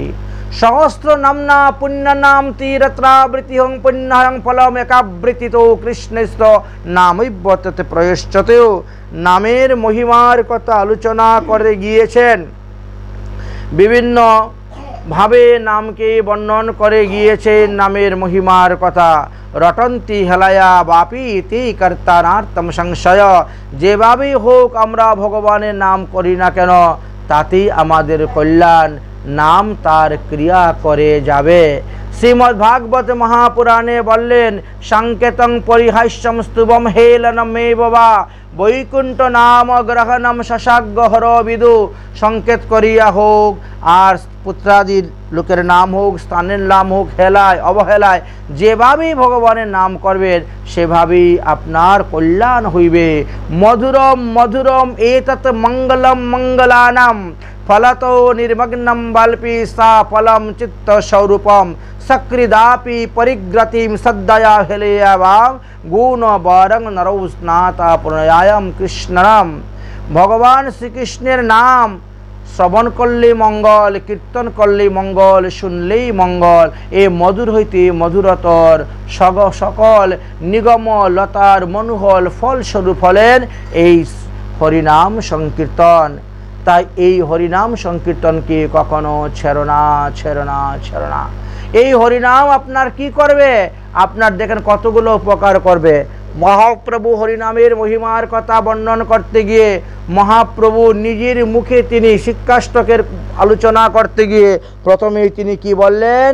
চেত দর্পণ মার্জনং ভব মহাদবাগ্নি নির্বাপনম শ্রেয় কৈরভ চন্দ্রিকা বিতরণম বিদ্যাবোধু জীবনম आनंदम्बुधि बरेदनम पतिपदम पूर्णमृतस्वाधनम सर्वात्मा स्नपनम परम विजयते श्री कृष्ण संकीर्तनम। जे श्री कृष्ण संकीर्तन चित्तरूपी दर्पण के मार्जन करे अर्थात चित्तेर सर्वविध दुर्वासना के ध्वंस करे, चित्त के सुविमल उज्जवल करे देय, जहाँ भव महादावाग्नि निर्वाण करे अर्थात निखिल पाप समूह के ध्वंस करे देय, जीवेर भवबंधन थेके जीवके मोचन करे देय, जहाँ कल्याण रूपे कुमुदेर जुष्णा वितरण करे ताके अर्थात जीवेर सर्वविध मंगल विधान करे थाकेन, जहाँ विद्याबधूर जीवन स्वरूप। विद्याबधूर जीवन बोलते বললেন যে পরম তত্ত্বজ্ঞান প্রদানকারী, যাহা আনন্দ সমুদ্র বর্ধন করে দেয় আমাদের হৃদয়ে, যার প্রতি পদে পদে এত সুন্দর রস আর রস পরিপূর্ণ হয়ে আছে, যাহা শ্রবণ করলে কীর্তন করলে অমৃত আস্বাদনের মতন মনে হয়ে যায়, সর্ব ইন্দ্রিয় তৃপ্তি লাভ করে যায়। সেই কৃষ্ণ সংকীর্তন সর্বত্রভাবে সর্বোপরি বিজয় লাভ করুক। ভগবান শ্রীকৃষ্ণের সংকীর্তনের জয় মহিমার কথা কীর্তন করে গিয়েছেন মহাপ্রভু। অতএব এই হরিনাম সংকীর্তনের দ্বারা আমাদের চিত্তরূপী দর্পণ মার্জিত হইবে, আমাদের সমস্ত মঙ্গল হইবে। প্রভাতে চ অর্ধরাত্রে চ মধ্যরাত্রে দিবাক্ষয়ে কীর্তয়ন্তি যস্ত হরি যে স্তব্য তানিবম ভগবান নর। যে সময়ে পারেন, প্রাতকালে হোক, মধ্যাহ্নকালে হোক, সন্ধ্যাকালে হোক, মধ্যরাত্রিতে হোক, হরিনাম সংকীর্তন করতে করতে সেই ভাবেতে যারা ডুবে যান, সেই হরিনামামৃত যারা পান করেছেন, তারা সমস্ত পাপ থেকে মুক্ত হয়ে ভগবত ধামে যাবেন, নিজে তারা উদ্ধার হবেন এবং অন্যকে উদ্ধার করিবেন। এই জন্য আমাদেরকে উচ্চস্বরে হরিনামের কথা বর্ণন করে গিয়েছেন। উচ্চ করি লইলে শতগুণ পুণ্য হয়, দোষ না কহে সে শাস্ত্রে গুণ সে বর্ণয়। গুণের কথাই বর্ণন করে গিয়েছেন। যত নাম গৃহীতম অখিলম শ্রুতির নাম আত্মনৈব চ সদ্যং পুণ্যতি কিং ভূয়ুতস্য স্পষ্ট পদারোহিতে। যে ব্যক্তি ভগবানের নাম সংকীর্তন উচ্চারণ করেন তিনি তো উদ্ধার হইবেন, আর যারা শ্রবণ করিবেন তারাও উদ্ধার হইবেন। এই জন্যই বললেন যে উচ্চ করে হরিনাম করলে পরে শতগুণ ফল লাভ হয়। শুনো বিপ্র সকৃতি শরীরে কৃষ্ণ নাম, পশু পাখি কীট পতঙ্গ আদি তারা যায় বৈকুণ্ঠ ধাম। পশু পাখি কীট আদি বলিতে না পারে, শুনিলেও হরিনাম তারা সব তরে। উচ্চ করি করিলে গোবিন্দ সংকীর্তন, জীব জন্তু মাত্র তারাও পাইবে বিমোচন। জিহ্বা পাইয়াও নর বিনা আর সব প্রাণী, নাহি পারে বলিতে গোবিন্দ হেন ধ্বনি। জপিলে কৃষ্ণ নাম আপনি সে তরে, উচ্চ সংকীর্তন হয় পরোপকারে। অতএব উচ্চ করি সংকীর্তন করিলে শতগুণ ফল হয়, সর্বশাস্ত্রে বলে। তাই তো সংকীর্তন, মহাপ্রভু এই সংকীর্তনকে সমস্ত জগতে প্রচার করে গিয়েছেন। জপতো হরি নামানি স্থানে কীর্তনম শত গুণাধিকম, আত্মানিঞ্চৈব পুণ্যতি তিব্য জপশ্চ শ্রুতিব্যং পুণ্যাতি হ।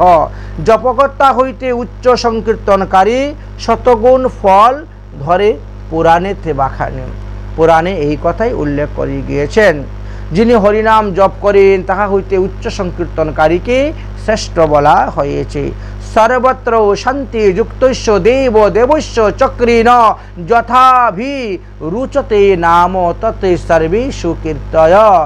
যে নামের প্রতি আপনার রুচি হবে সেই নামই আপনি কীর্তন করুন। তারপরে বললেন আপনার ইষ্ট মানে গুরু দীক্ষা অনুসারে যেই ঘর থেকে যেভাবে পেয়েছেন সেইভাবেও আপনি জপ করুন। এই নাম জপের বিভিন্ন প্রকার কথা বর্ণন করে গিয়েছেন।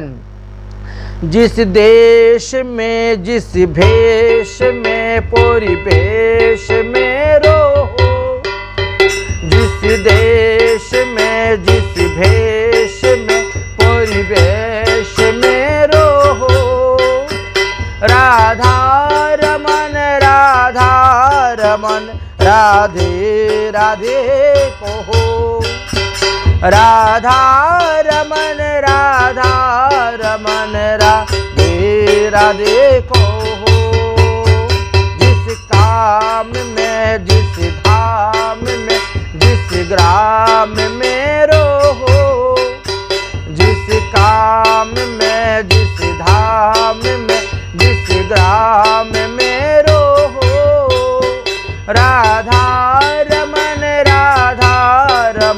राधे राधे कहो, राधा रमन राधे कहो। जिस जोग में जिस भोग में जिस रोग में रहो, जिस जोग में जिस भोग में जिस रोग में रहो, राधा रमन राधे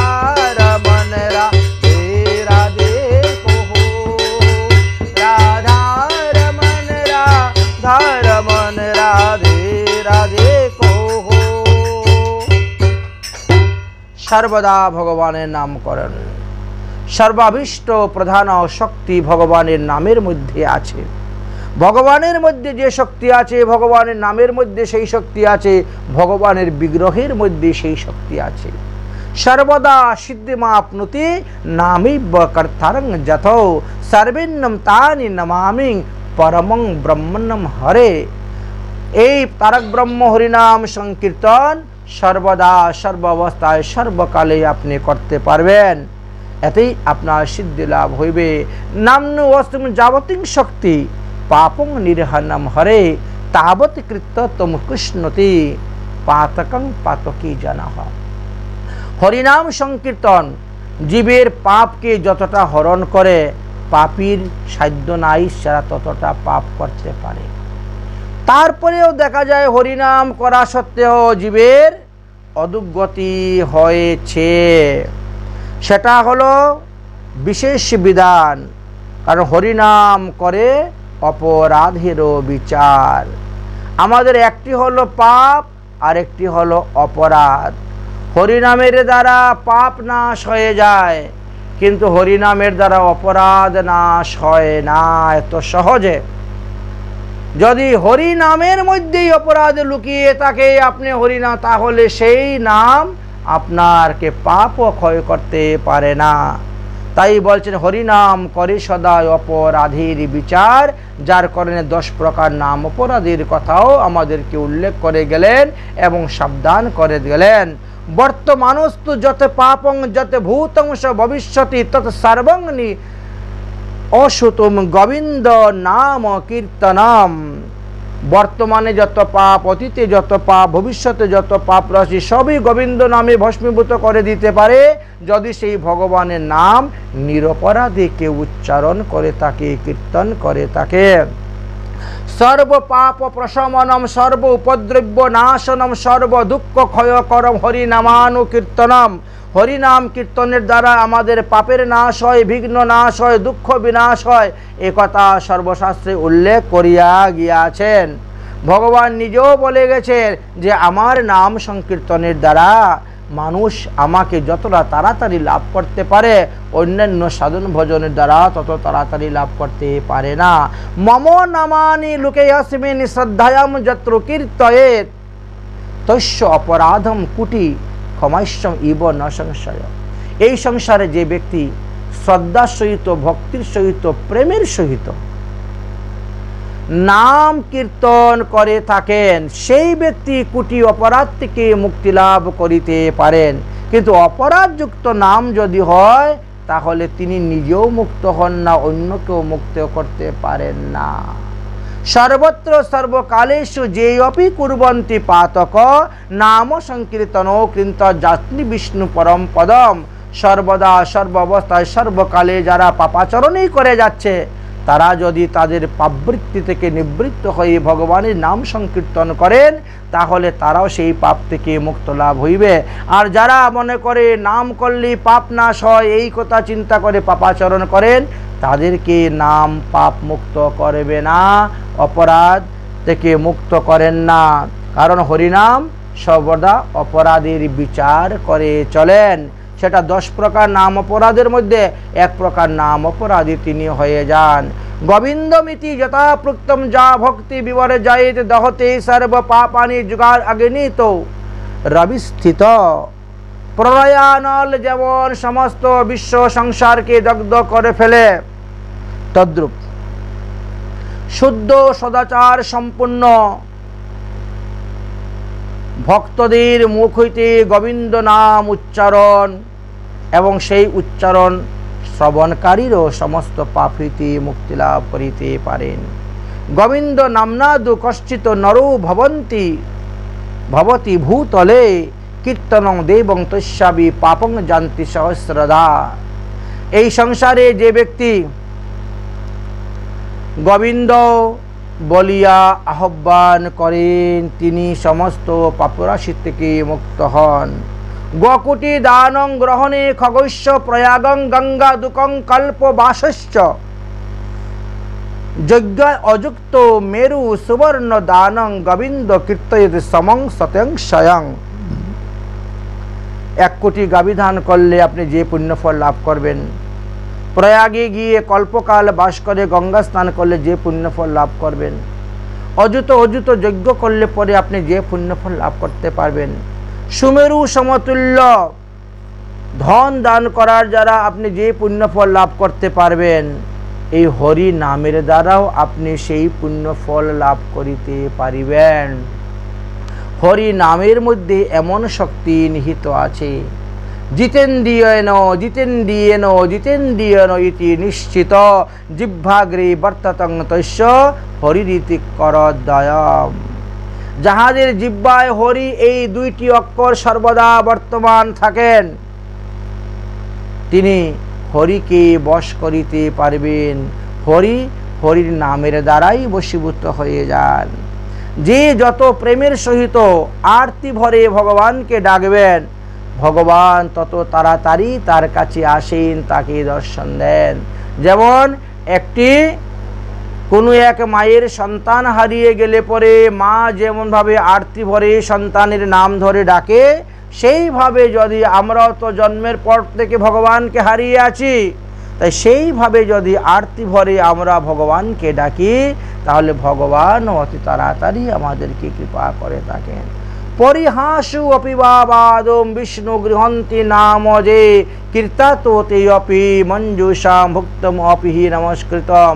অনেক সময় দেখা যায় সাধুদেরকে দেখে কেউ পরিহাস করে, উপহাস করেও তারা জয় রাধে, জয় গোবিন্দ, জয় নিতাই, জয় গৌর ইত্যাদি বলে থাকেন, বলে এতেও তাদের কিছুটা কল্যাণ হয়। ন দেশ নিয়ম নাস্তি, ন কালো নিয়মস্ততা, ন উচিষ্টাদি নিষেধানন্তি হস্তি শ্রী হরের নাপি লব্ধক। অতএব হরিনাম গ্রহণে দেশ কালের নিয়ম নাই। সস্থানে সর্বস্থানে হরিনাম গ্রহণ করিতে পারিবেন।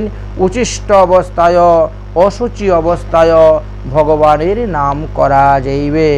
তাই বলছেন নাম সংকীর্তনা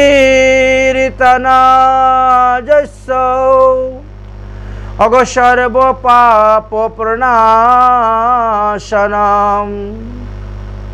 নাম সংকীর্তনা যস্য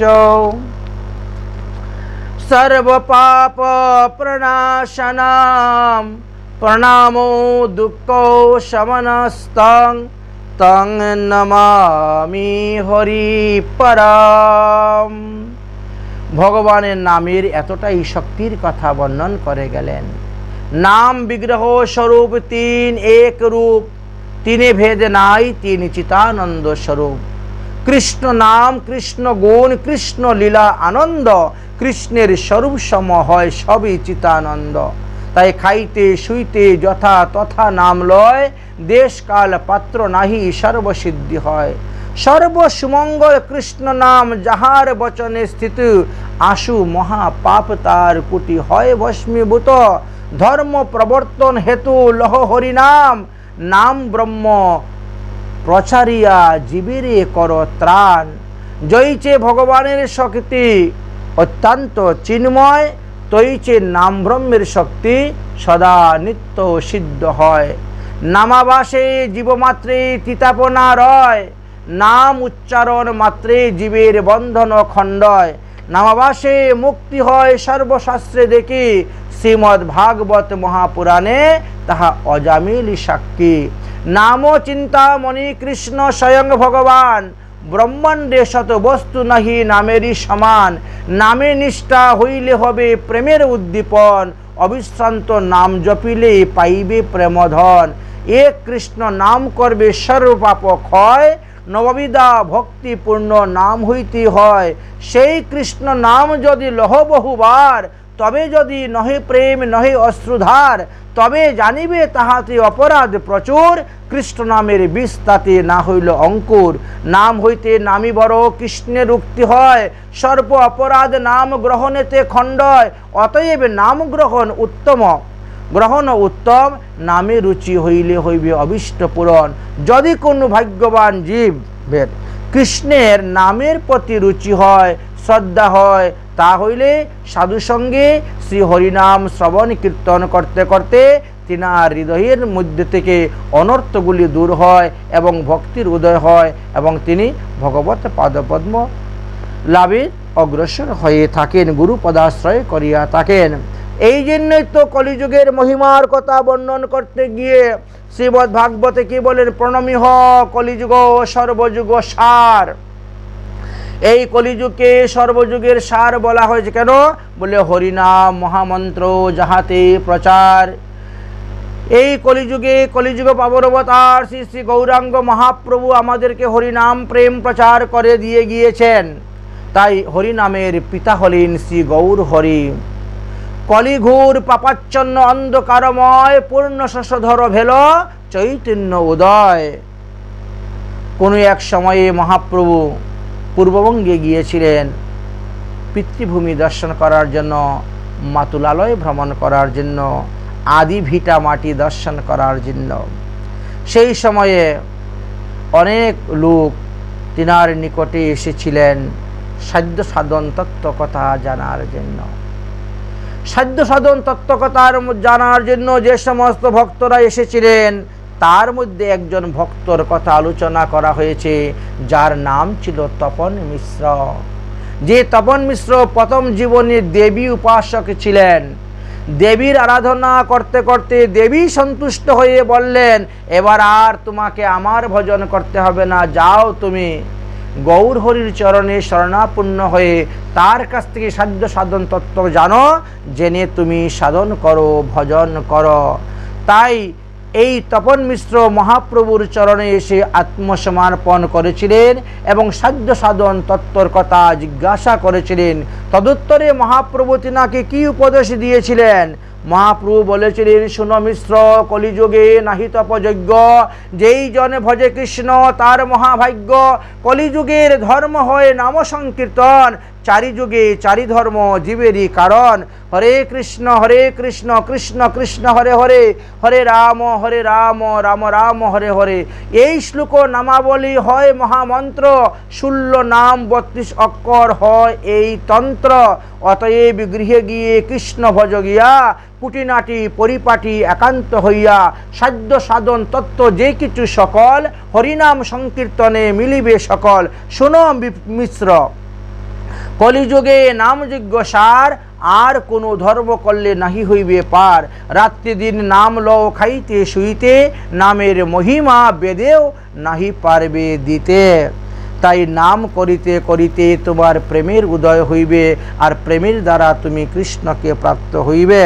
যদি কোনো ভাগ্যবান জীব ভ্রমিতে ভ্রমিতে সাধুগুরু বৈষ্ণবের কৃপাতে এই নামের প্রতি রুচি আসে, নামের প্রতি শ্রদ্ধা আসে, নামের প্রতি ভক্তি আসে, তাহলে মনে করবে যে তিনার সাধুসঙ্গ করা হয়েছে, সাধুসঙ্গ করা হয়েছে এবং সাধুসঙ্গের ফল তিনি প্রাপ্ত হইয়াছেন।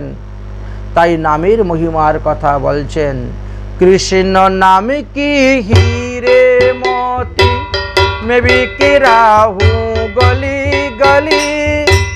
कृष्ण नाम की हीरे मोती मैं बिक रहा हूँ गली गली। ले ले रे कोई नाम का प्यारा, सुर मचाहूँ गली गली, सुर मचाहूँ गली गली। कृष्ण नाम की हीरे मोती, राम नाम की हीरे मोती मैं बिक रहा हूँ गली गली। ले ले रे कोई नाम का प्यारा, सुर मचाहूँ गली गली, सुर मचाहूँ गली गली।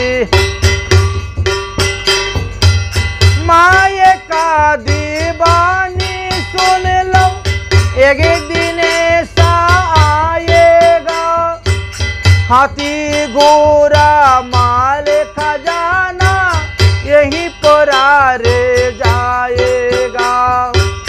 माये का दीवानी सुन लो, एक दिन ऐसा आएगा, हाथी घोड़ा माल खजाना यहीं पर रे जाएगा, यहीं पर रे जाएगा।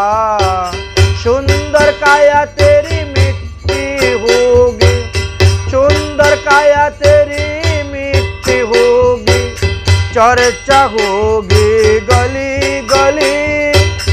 ले ले रे कोई नाम का प्यारा, सुर मचाहूँ गली गली, सुर मचाहूँ गली गली। राम नाम की हीरे मोती, कृष्ण नाम की हीरे मोती मैं बिक रहा हूँ गली गली।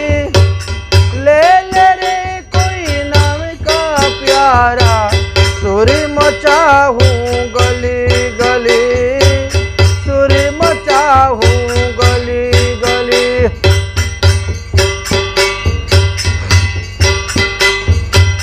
दुनिया को तोई कबे तब पागले मेरा कहते जाएगा, ईश्वर का तोई भूल गया तो अंत में पछताएगा, अंत में पछताएगा।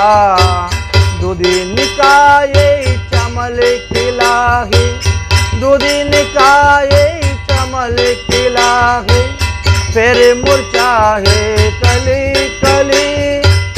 ले ले रे कोई नाम का प्यारा, सुर मचाहूँ गली गली, सुर मचाहूँ गली गली। कृष्ण नाम की हीरे मोती मैं बिक रहा हूँ गली गली। ले ले रे कोई नाम का प्यारा, सुर मचाहूँ गली गली, सुर मचाहूँ गली गली।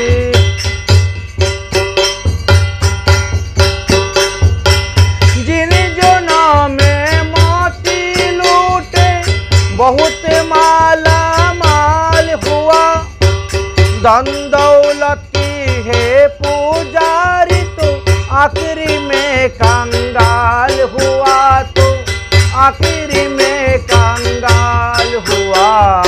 चांदी सोने वाले सुन लो, चांदी सोने वाले सुन लो, बात मेरा खारी खारे।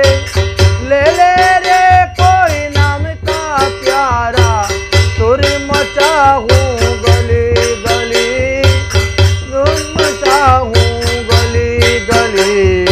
राम नाम की हीरे मोती, कृष्ण नाम की हीरे मोती, मैं बिक रहा हूँ गली गली। ले ले रे कोई नाम का प्यारा, सुर मचाऊं गली गली, सुर मचाऊं गली गली, सुर मचाऊं गली गली। তাই মহাপ্রভু প্রবর্তিত হরিনাম সংকীর্তন করার কথা বলে গিয়েছেন এবং মহাপ্রভু যজ্ঞের কথাও বলে গিয়েছেন। অনেকেই প্রশ্ন করেন যে যজ্ঞ করতে গেলে তো যজ্ঞের কুণ্ডের প্রয়োজন হয়, যজ্ঞের কাষ্ঠের প্রয়োজন হয়, শ্রক প্রয়োজন, শ্রাগ প্রয়োজন, ঘৃত প্রয়োজন, অগ্নিশিখা প্রয়োজন, যজমানের প্রয়োজন, পুরোহিতের প্রয়োজন, সংস্থাপনের প্রয়োজন এবং ফলের প্রয়োজন।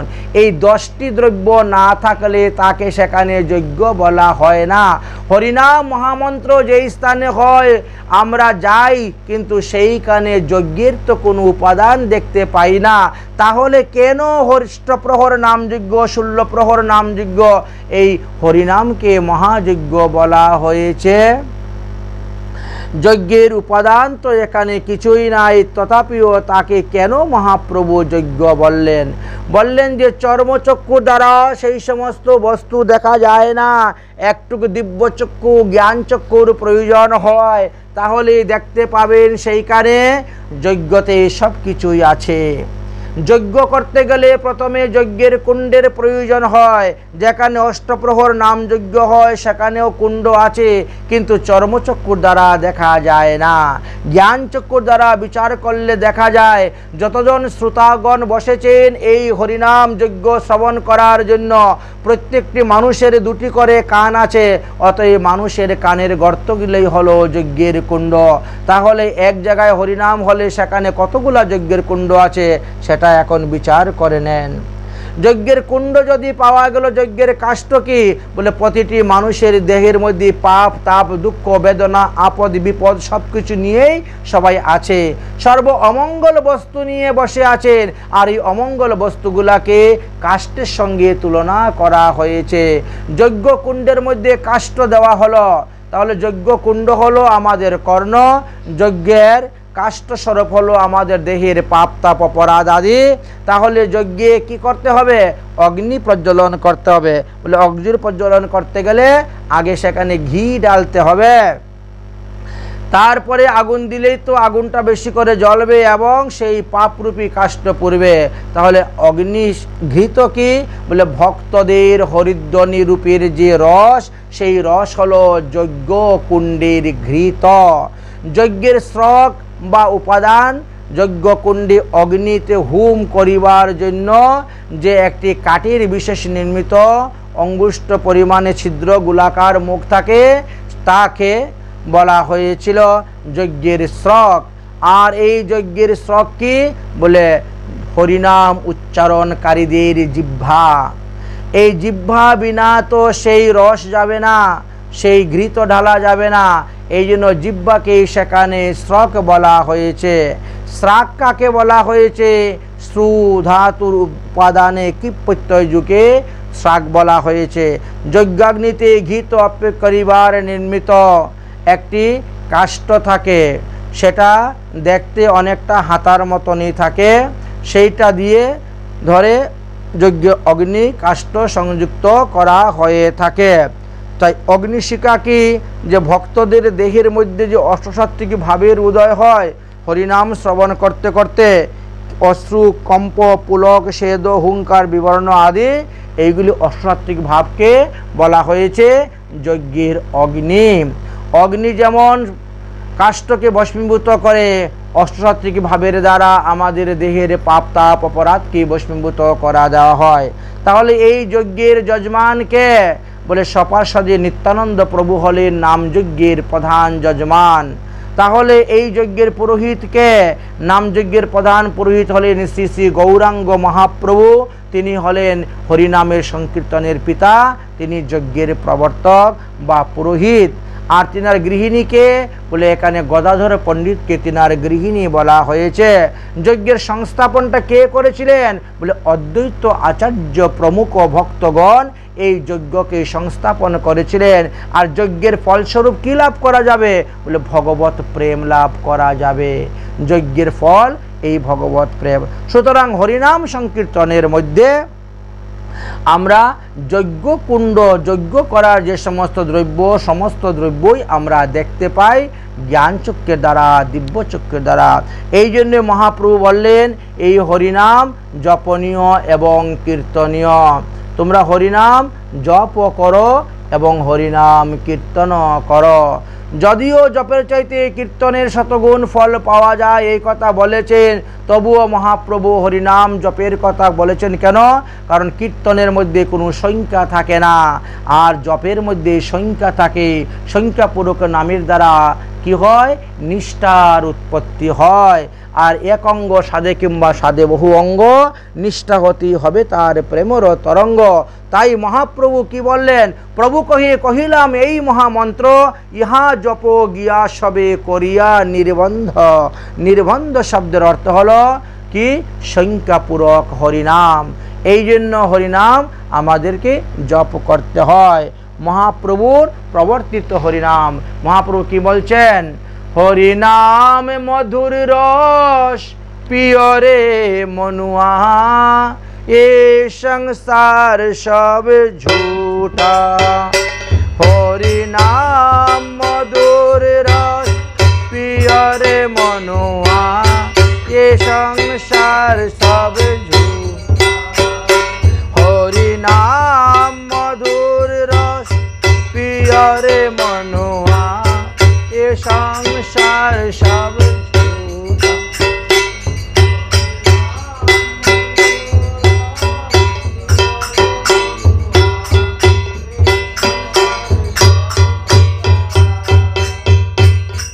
এ সংসার সব ঝুটা রে মনুয়া, এ সংসার সব ঝুটা। এ সংসার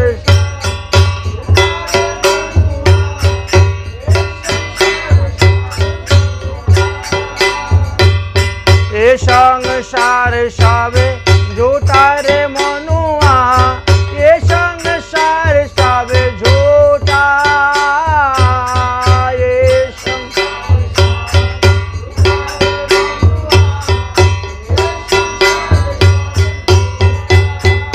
হরিনাম মধুর রস পিয়রে মনুয়া, এ সংসার সব ঝুটা।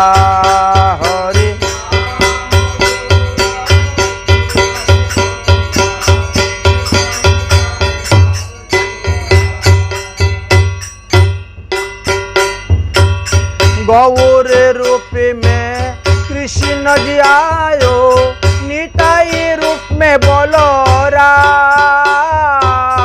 गौर रूप में कृष्ण जी आयो, निताई रूप में बोलो राम। अद्वैत रूप में शिव जी आयो, अद्वैत रूप में, अद्वैत रूप में महाविष्णु आयो, अद्वैत रूप लेके होरी नाम रे मनुआ, ये संसार सब झूठा। होरी नाम मधुर पियरे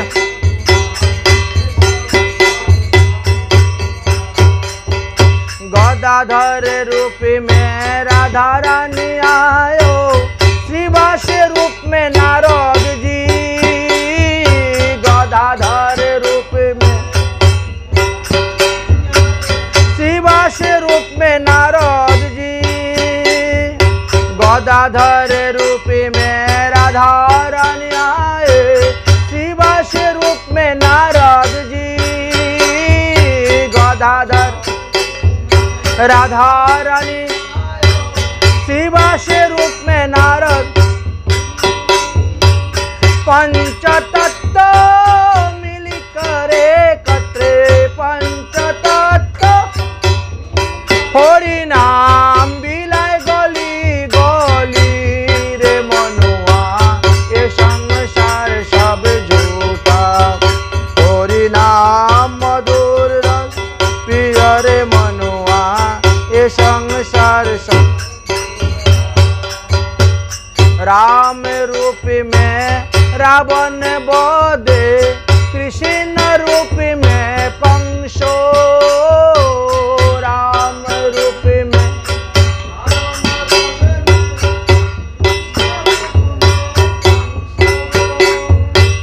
राम रूप में रावण बोधे कृष्ण रूप में पंसो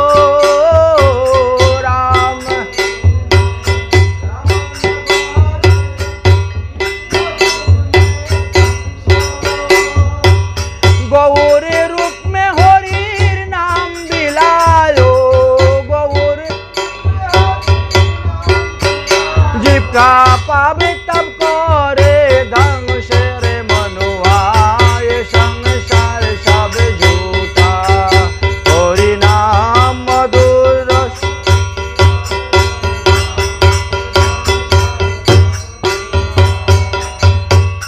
राम नाम से धनुष बनायो कृष्ण नाम से बंशी राम नाम से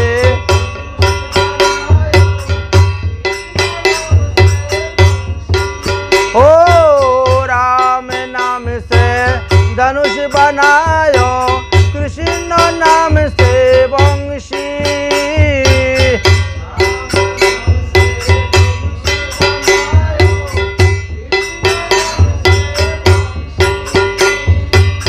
राधार नाम से वर्षी बनायो राधार नाम से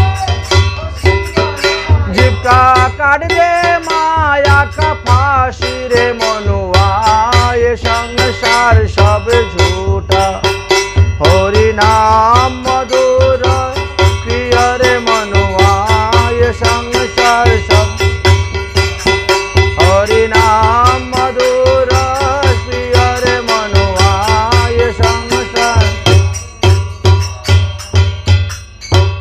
তাই ভগবান আর ভগবানের নামই হলো এই জগতে সত্য এবং আসল আর সবই মিথ্যা মানে যাহার বিনাশ হয়ে যায় তাহা মিথ্যা সত্যের তো কখনো ধ্বংস নাই বিনাশ নাই তাই ঈশ্বর সত্য জগতে মিথ্যা বলা হয়েছে যাই হোক তাহলে দেখা গেল এই হরিনাম জপনীয় এবং কীর্তনীয় ইহা হইতেই সর্বসিদ্ধি হইবে সবার এই হরিনাম জপের দ্বারাই সিদ্ধি হইবে সর্বক্ষণ বলহিতে বিধি নাহি আর এর থেকে বেশি কিছু বিধির কথা যদিও না বলে গিয়েছেন মহাপ্রভু কিন্তু নৃসিংহ পুরাণেতে দেখা গেল তার একটা বিশেষ বিধির কথা বর্ণন করে গিয়েছেন সেখানে বললেন যে ত্রিবিধ জপযজ্ঞ সাতস্য ভেদনোবুধিত বাচিকং উপাসিকং মানুষংশ্চতি বিধামতা বললেন জপ তিন প্রকারে হয়ে থাকে এক হলো বাচিক জপ এক হলো উপাংশিক জপ আর এক হলো মানসিক জপ এই যে তিন প্রকার জপ এই তিন প্রকার জপ পরস্পরের মধ্যে শ্রেষ্ঠ আছে ইহাতে ভেদ সকল জানলে পরেই বুঝতে পারবেন তার ভেদ কি প্রকার বলেন বাচিক জপ কাকে বলা হয় উদ্দাত অনুদাত স্বরত এই তিনটি স্বরের সংযুক্ত হয়ে স্পষ্ট স্বরে উচ্চারণ করে অক্ষরগুলা স্পষ্ট রূপে বর্ণন বোঝা গেলে তাকে বলা হয় বাচিক জপ আর বাচিক জপ করে মানুষ যে পুণ্যফল লাভ করতে পারে তার থেকে 100 গুণ পুণ্যফল লাভ করতে পারেন উপাংশিক জপের দ্বারা উপাংশিক জপ কাকে বলা হয় ধীরে ধীরে মন্ত্র উচ্চারণ করিবেন অর্থাৎ উষ্ট্রদ্বয় এই রূপে ঈষদ চালিত হইবে যাহাতে কিঞ্চিত মাত্র শব্দ বেরোবে যা স্বয়ংই শোনা যায়, অন্য কেউ শুনতে পায় না। এইরূপভাবে জপ করাকে উপাংশিক জপ বলা হয়। সেই উপাংশিক জপ হইতে আরও 100 গুণ বেশি ফল লাভ করতে পারবেন যদি আপনি মানসিকভাবে জপ করতে পারেন, অর্থাৎ মনে মনে মন্ত্রের বর্ণ হইতে বর্ণ, মন্ত্রের পদ হইতে পদ, মন্ত্রের অর্থবোধ করিয়া মন্ত্রের ইষ্ট দেবতাকে চিন্তন করিয়া করিয়া পুনর্পুনর মন্ত্রকে যে আবৃত্তি করিয়া জপ করিয়া থাকেন তাকে উপাংশিক জপ বলা হয়ে থাকে। উপাংশু জপে যুক্তশ্চ তস্মাদ শতৌ গুণ ভবেত, সহস্র মানুষো যুক্তায়াম তস্মাদ ধ্যানম সমমৃতম। হরিভক্তি বিলাসে যজ্ঞবল্ক উবাচ, বললেন যে বাচিক জপ হইতে উপাংশিক জপ তো 100 গুণ বেশি ফল পাওয়া যায়, কিন্তু মানসিক জপে তার থেকেও সহস্র গুণ বেশি ফল লাভ করা যায়। এই জন্য এই জপের কথা বর্ণন করে গিয়েছেন। জপ করবেন কিসের মধ্যে? বলছেন তুলসী কাষ্ঠে নির্মিত মালার মধ্যে জপ করলেই অতি শীঘ্রই সেই জপ সিদ্ধি লাভ হয়ে থাকে। অন্যান্য গুটির মালাতে জপ করলে সিদ্ধি লাভ হয় না, বা কাউন্টার মেশিনের দ্বারাও জপ করলে এত তাড়াতাড়ি সিদ্ধি হয় না। তুলসী মালাতে জপ করলে যত তাড়াতাড়ি সিদ্ধি হয়। এই জন্য তুলসীর মালাতেই হরিনাম জপ করিতে হয়। তুলসী সম্ভুতা জাতু সা মোক্ষ তদনুভেদ চিরাত। তুলসী কাষ্ঠের মালা আশু মোক্ষ প্রদান করেন। এই জন্য তুলসী মালার মধ্যেই এই হরিনাম সংকীর্তন করিতে হয়, জপ করিতে হয়। তুলসী কাষ্ঠ সংগঠিত মণিভুজম পলাশিকাম সর্বকর্মাণি সর্বাষ্টামি সতিতার্থ ফলপ্রদাম। এই জন্যই দেখবেন সাধুগুরু বৈষ্ণবরা তুলসী কাষ্ঠের মালার মধ্যে সর্বদা তারা হরিনাম জপ করিয়া থাকেন।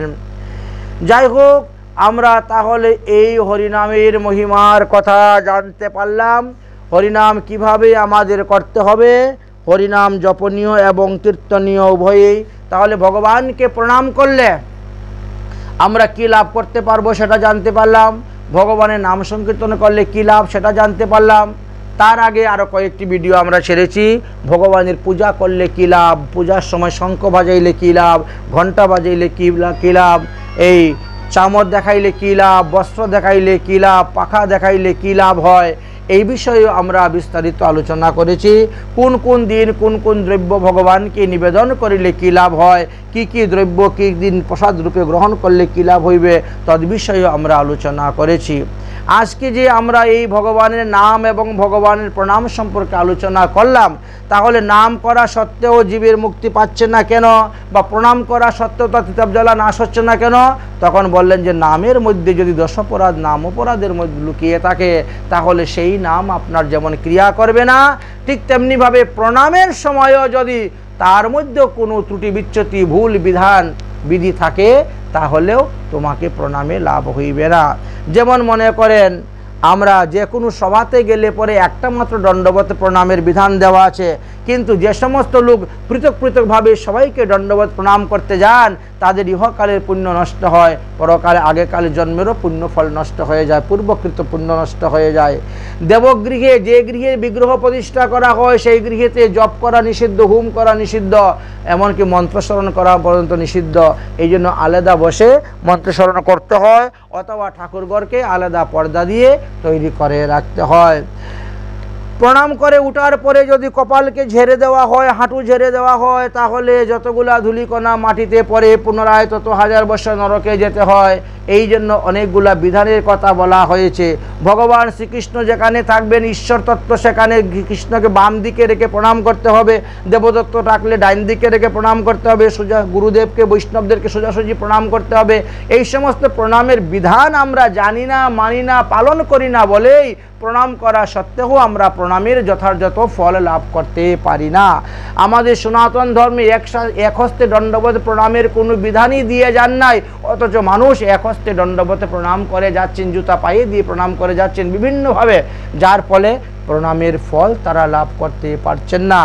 শাস্ত্রে যে বিধি এবং বিধানের কথা বর্ণন করে গিয়েছেন, সেই বিধি বিধান অনুসারে যদি কেউ ভগবানকে প্রণাম করে, ভগবানকে প্রদক্ষিণ করে, ভগবানের নাম সংকীর্তন করে, ভগবানের প্রসাদ গ্রহণ করে, ভগবানের লীলাকথা শ্রবণ করে, কীর্তন করে, তাহলে এই 5টি ভজনের দ্বারাই তিনি ভগবত পাদপদ্ম লাভ হয়ে ভগবত ধামে যেতে পারবেন।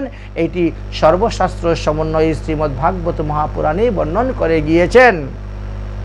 তাহলে কৃষ্ণ जिनका नाम है, गोकुल जिनका धाम है, ऐसी भगवान को बारंबार प्रणाम है। कृष्ण जिनका नाम है, गोकुल जिनका धाम है, कृष्ण जिनका नाम है, गोकुल जिनका धाम है, ऐसी सी भगवान को बारंबार प्रणाम है, ऐसी सी भगवान को बारंबार प्रणाम है। कृष्ण जिनका नाम है, गोकुल जिनका धाम है, कृष्ण जिनका नाम है, गोकुल जिनका धाम है, ऐसी सी भगवान को बारंबार प्रणाम है, ऐसी सी भगवान को बारंबार प्रणाम है। यशोदा जिनका मैया है, नंद जो पापैया है, यशोदा जिनका मैया है, नंद जो पापैया है, ऐसी सी गोपाल को बारंबार प्रणाम है, ऐसी सी भगवान को बारंबार प्रणाम है। लट लट दधी माखन खावे, ग्वाल बाल संग धेनु चरावे, लट लट दधी माखन खावे, ग्वाल बाल संग धेनु चरावे, ऐसी सी गोपाल को बारंबार प्रणाम है, ऐसी सी भगवान को बारंबार प्रणाम है। बोलो कृष्णचंद्र भगवान की।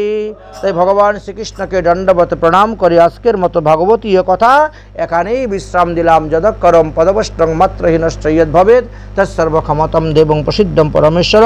ওম সর্বে ভবন্তু সুখিনঃ, সর্বে সন্তু নিরাময়া, সর্বে ভদ্রাণি পশ্যন্তু, মা কশ্চিৎ দুঃখভাগ্ ভবেৎ।